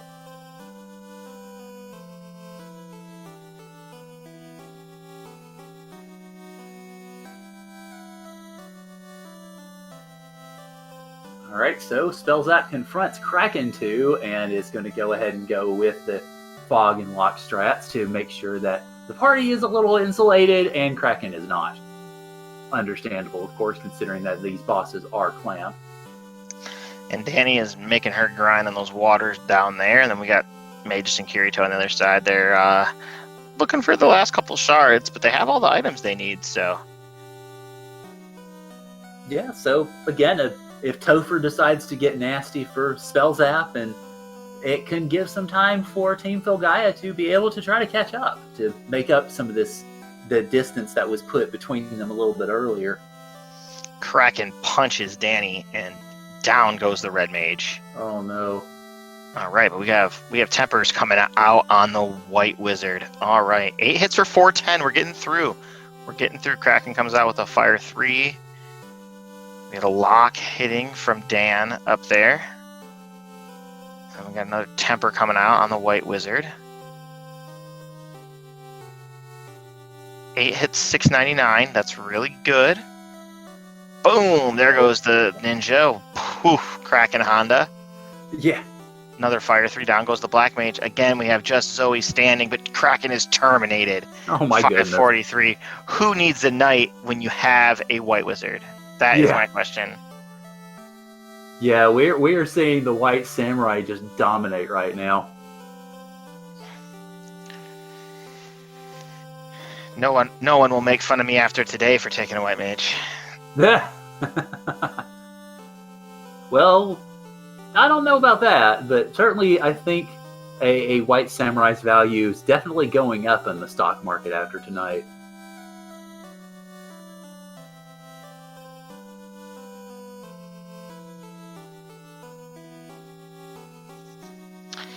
I guess it doesn't really matter too much, but the life 2 charges on Zoe are kind of running a little low, but I think the red wizard has it too, so I don't think that's going to become a problem. But all right, Spell Zap pulls Tiamat 2 for the first time, coming out with fast on the white wizard, temper on the white wizard. We're going to see some more fog strats. No, we got Ruse coming out on the white wizard. He wants to stack the evasion against Tiamat. Tiamat opens with a turn 1 nuke. Oh. Those levels paying off, though, because everybody survived.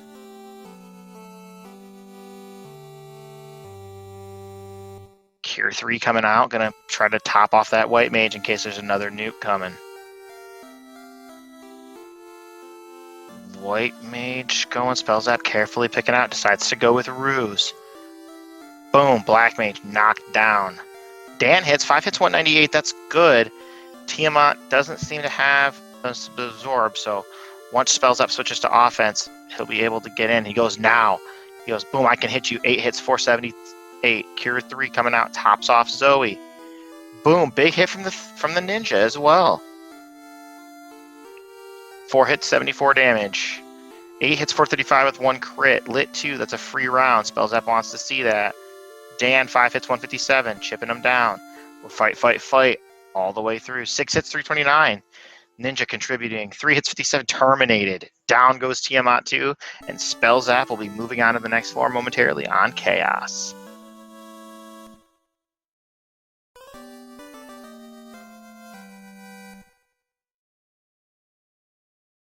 So it looks like Spellzap is about to show us what Chaos is going to have in store. Meanwhile, Danny has gotten all of her characters up to about mid-30s, and, well, I was going to say looks to be content with the grind, but looks like she went back in, so maybe she was just wanting to... I'm not quite sure why she exited. Maybe it was a mistake on her part, but I don't know. Okay, yeah, so she is done. I think her re-entry may have been the accident.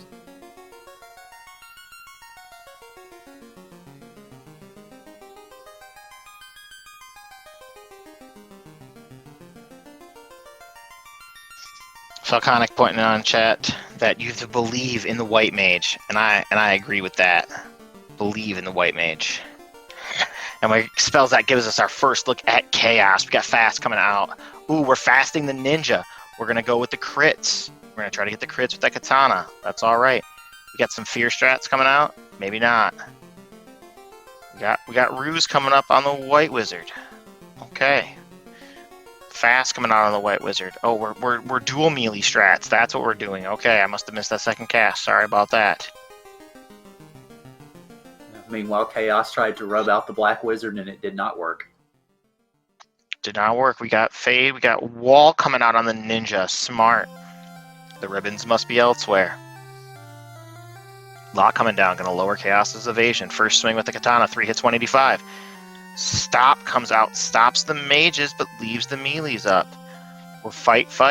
Let's see what we got. 204 with 1 hit. Chaos punches for 181. Not hitting very hard. 4 hits, 268. So we've dealt about 600 damage so far. That's a good start. Chaos hasn't had anything particularly nasty. I just realized I probably shouldn't have said that. Meanwhile, chat pointing out that Danny caked Lich in her fight.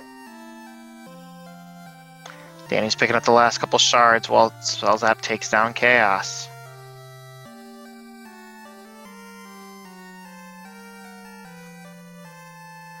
Invis 2 coming out. Gonna try to go for a longer fight here. Block lowering the evasion. Danny is giving us a look at Warmech on the bottom left.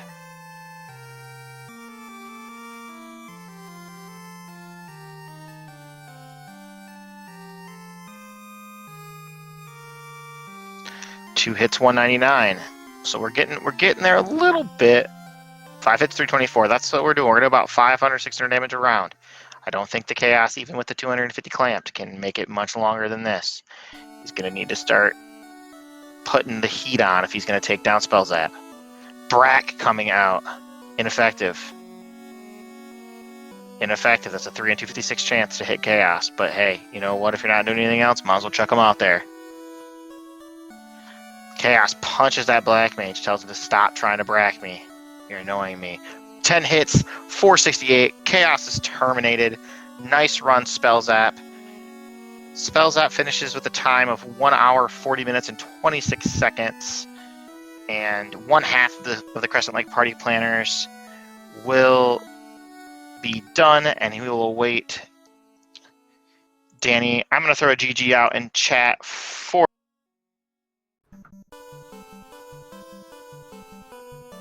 Yes, GG Spellzap for completing the seed. Now that is 1/2 of the party planners done.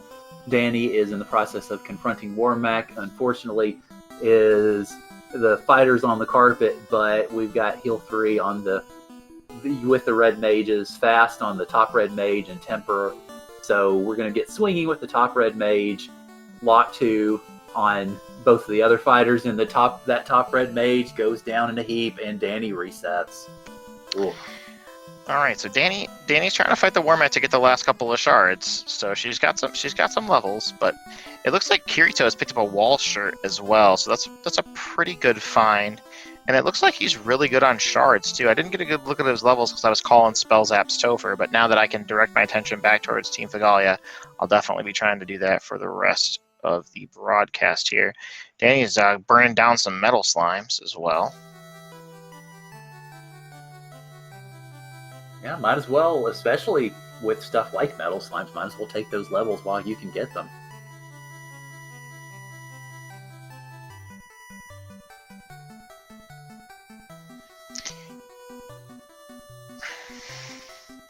That is a good point. I forgot that we had a Serenus in chat remembering us that we have a newcomer, and I haven't seen much of the newcomer. I've not either. Lately. Be curious to see. I'm not certain that she has it. Is she? She may have forgotten that she has it.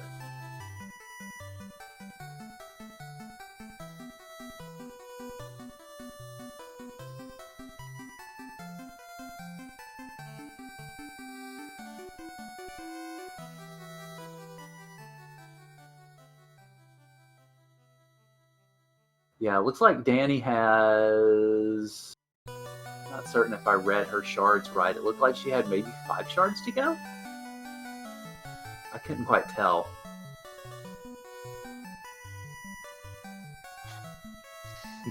Meanwhile, Warmech is quoting Arnold today. So, evoking that greatest of robots, the Terminator. Meanwhile, these metal slimes seem to be giving Magus the business here. Oh dear.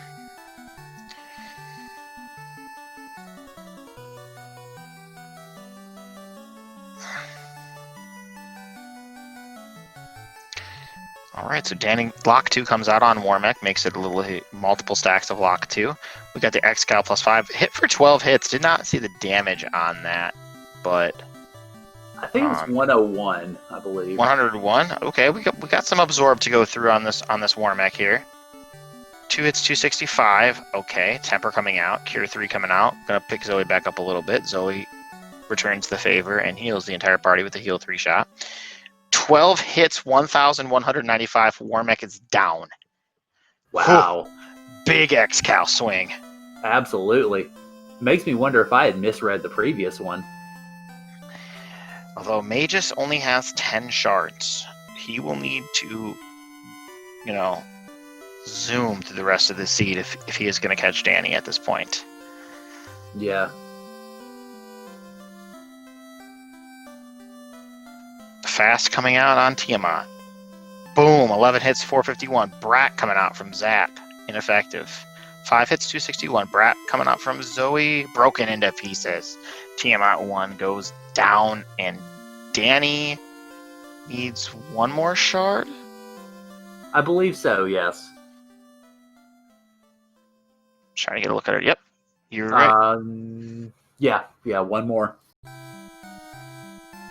I wasn't quite sure if I was seeing that right. It's especially as quickly as these runners are menuing like crazy.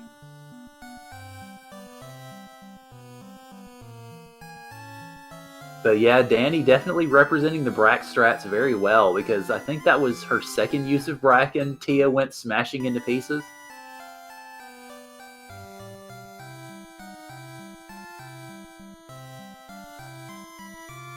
And meanwhile, it looks like Kirito has 18 shards, so he just needs another 10. And that can be, of course, gotten from treasure chests or fiends.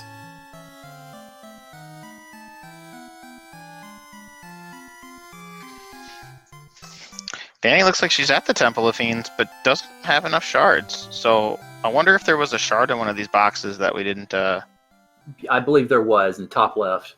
Okay, so... I think there was one shard there, and I don't remember the other item.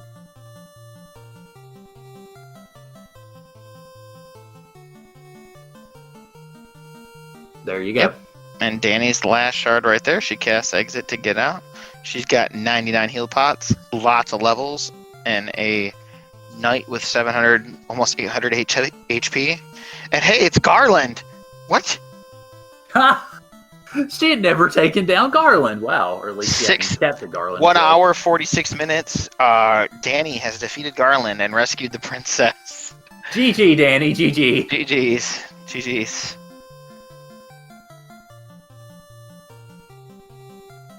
So, would you think that if Danny got to Chaos, he would just kind of look at her and go, "Didn't we just see each other like 10 minutes ago?" That's true, right? Danny won't be very surprised when Chaos reveals himself as Garland. He's like, "Hey, didn't I just talk to you?" I feel like we've had this conversation before.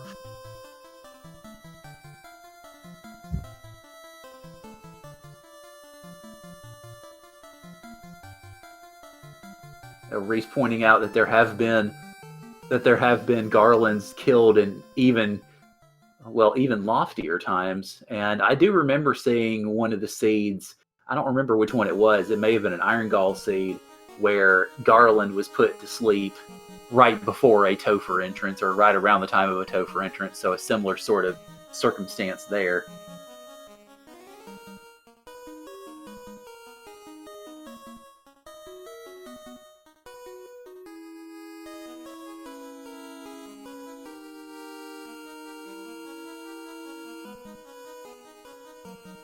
Burt Reynolds mentioning in chat a 4-hour Garland. Oh my heavens! I salute you all who play these Iron Gall and Nuclear Winter type seeds that are.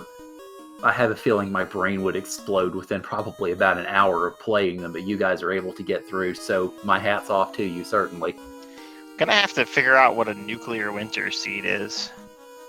It basically, from what I've heard about the Nuclear Winter seeds, it basically sounds like they took all the levels of Dante's Inferno and compressed them all into a Final Fantasy seed.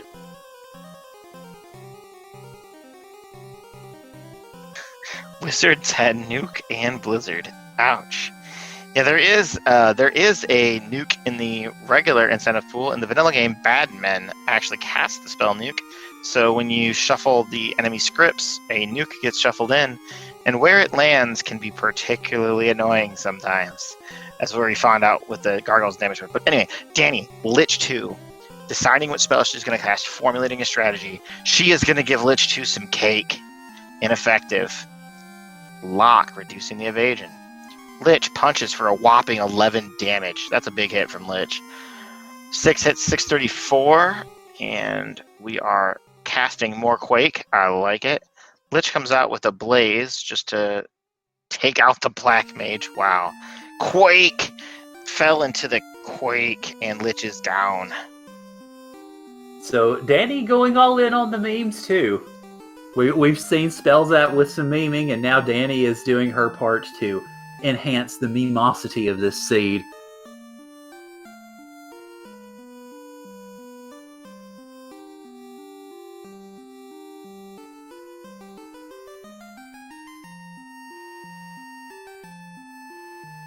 And Gregory Puff pointing out in chat that Magus doesn't have all that many shards. Yeah, Magus has been having a really hard time either finding or hanging on to shards. Last that I saw, Magus had 10. So, yeah, it's been very, very rough going on this seed in terms of trying to get and keep shards this time. Yeah, Magus has definitely tried to do did some early exploration early, and definitely just looks like he had some trouble finding his traction to get through, but he will take on Carry 1 at the same time Danny is taking on Carry 2. Big swing from the Exile, 6'6", 181. Fast coming out on Fizz up top on the Knight. Lock coming out. Gonna make Carry easier to hit. Carry Oakman's up with that Nuclear. Everybody's still standing, though. Got some fairly good rolls. 214 on the Black Wizard's a good roll. Not the best roll you could see, obviously, but a good one. More Lock 2s coming. Heal 3 coming out. Going to top the party off on the HP after the Nuclear. Carry coming out with Crack. Going to take down the Red Mage and a Black Mage. 12 hits, 982. Carry is not long for this world. Boom. Another 12 hits, 980, and Carry 2 is down. And we are going to see this Red Mage pick our people back up. Life 2 and Fast being on the same level is going to be a touch awkward for Danny. We're going to have to make sure she manages her spell charges well throughout the rest of the Temple of Fiend Revisited.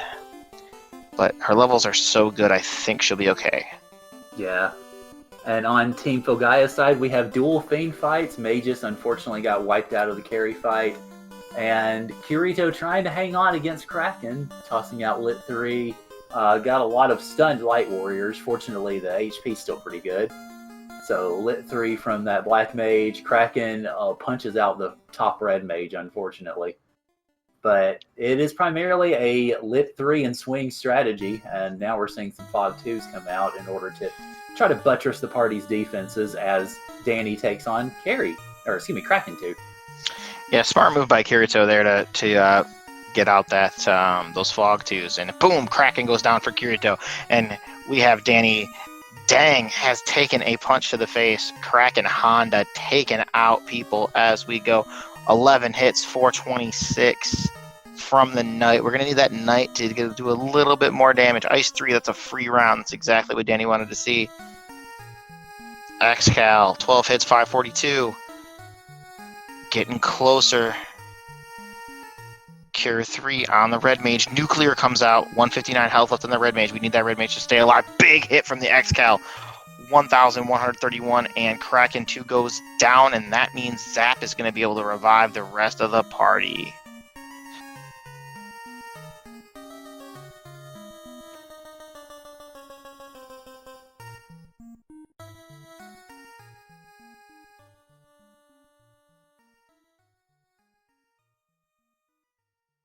Chat pointing out that this is going to be a little bit tougher since Danny doesn't have Ruse. And absolutely, you mentioned earlier that she was going to have to try to balance her uses of Life 2 to make sure that she has casts of Fast as well. And that's something, of course, that we saw Spelljap doing as he was running through Topher. And Danny looking like she's pushing a little bit more toward that balance as well.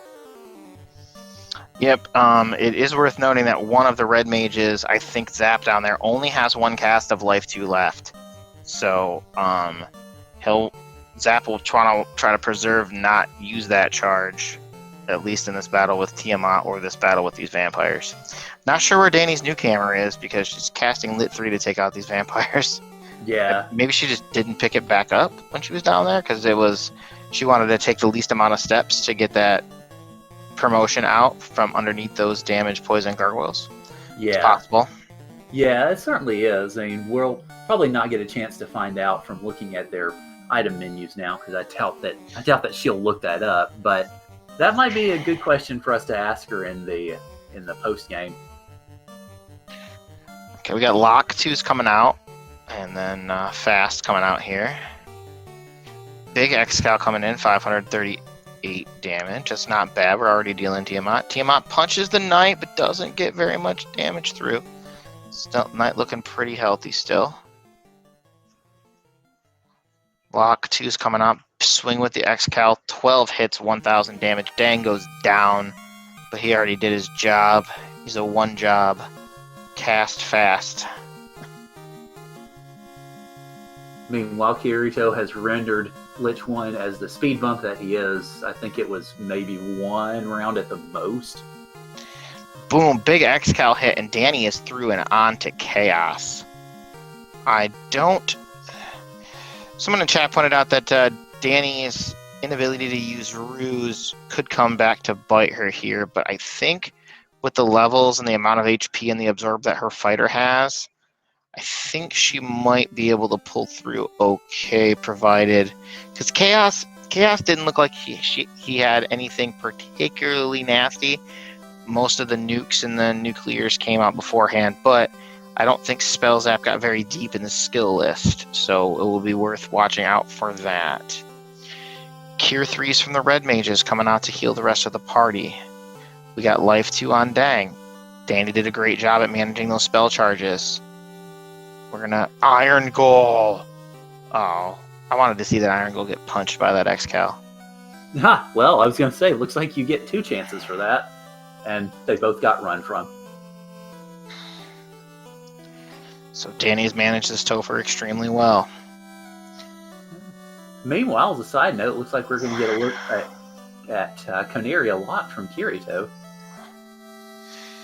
Yep, I think this had some good stuff. I think that's where that... I believe this is an incentive location, so...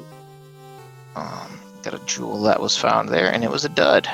Yeah, you get one. But, I mean, Kirito is looking for jewels, so I think he needs 2 more to dive into Temple of Fiends here. And Fast coming out on the Knight. 5 hits, 262 on Chaos. That's a good start. We got more locks coming out. We're going to see Danny go offense because she's a little bit lower on defensive spells, but her levels should make up for that. Chaos with Stop coming out, missing all of Danny's Light Warriors, so kind of giving her a free turn there. Temper out on the Knight. More locks. This Chaos is locked down. He is not going to be able to dodge anything. 0 dodging. Lit 2 coming out. That's exactly what Danny wants to see. Because if you don't need ruse if Chaos doesn't punch you. 11 hits, 1,094 damage. That's great. That's exactly what we need to see here. Out of lock charges, going for more lock strats. Temper coming back out on the Knight. Big hit, 833 damage. I think we're looking at one more round.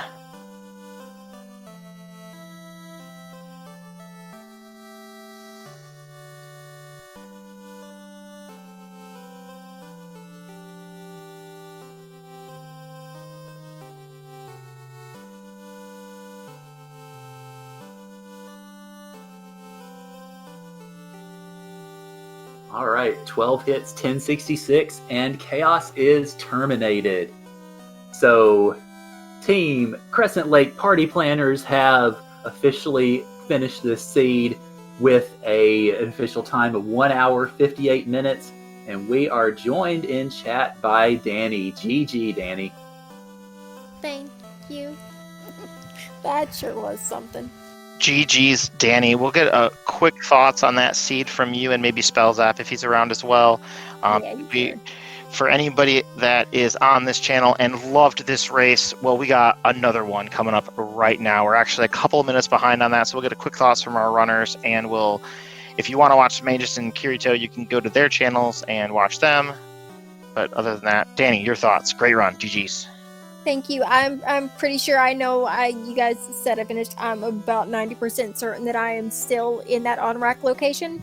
Some floors deep, somewhere wiping to something. But other than like some trouble just getting through places, it was fun. We had a lot of fun laughing at how all the dumb that was being done, and yeah, so playing with Spellzap's always great and always fun. So even when I was saying a lot of bad words because I was cranky in certain places, yeah, it was fun. So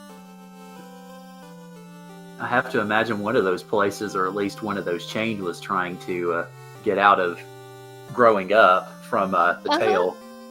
Yep, I became an adult and then wasn't an adult a couple of times. That was the original on rack location. I can't. Apparently, words are hard today too. Yeah, like I said, I'm pretty sure I might still be there in some shape or form. Because that was awful. But, yeah. Other than that, it was fun. Awesome run. Spellzap, do you have any thoughts as well for us tonight? Yeah, I got the thief in there. Got to do a little bit of thief action. I know it isn't going to get a lot of love this tournament, but got in there while I could and showed what it could do. Which wasn't a whole lot, to be honest, but fog strats don't really work, and just stick to the old tried and true biz, and that's what you got to do. Biz, what's that? I don't know, because I didn't have it. Yeah. Now, Spellzap did an excellent job usage of Ruse and the White Wizard to be able to get through some of those later fights. The one question I had for you, just talk us through that carry 1 fight, Spellzap. All right, so what I was trying to do was I wanted to get the Masa on the White Mage and then fog up and then swing, but then I realized that I didn't have it equipped, and then so the strategy became, well, let's go ahead and fear her, whatever. And then so I got a couple fears in, and then I thought I had enough for her to run away, so I was like, okay, well, let's just, let her run away when we punch her to death.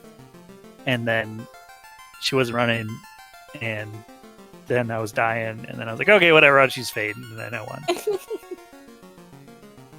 Yeah, you had us on the edge of our seats on that one. Not only did we appreciate the memes, but we appreciated the clutch, too. Yeah, I think I went through like 3 different memes in that fight. But I'd say at least 2. Yeah. 3 is definitely possible. But I was busy dying repeatedly somewhere else, so my memory of that might not be quite as accurate. All right, awesome. Well, like I said earlier, too, we have another race coming up on this channel right now. But if you want to, give our runners a follow. Give Spellzap, Danny, Kirito, and Magus a follow. Our tracker, Shadow Flames, awesome job Thank you, Speed Gaming, for letting us host this awesome Co-op 2020 tournament race. GG's to the runners, but I think we got to get this one wrapped up so that way the next one can start. Karat, any last final thoughts for these runners? Well, I just wanted to say thank you guys for running. You guys put on a great show. Thank you to Magius and Kirito for also putting on a great show, and for DBS also for helping us track, although he had to head elsewhere. Thank you to Speed Gaming for letting us invade and put our feet up on their couches. And yeah, just had a great time. It's good to be back in the comms booth, and I hope you all enjoyed it.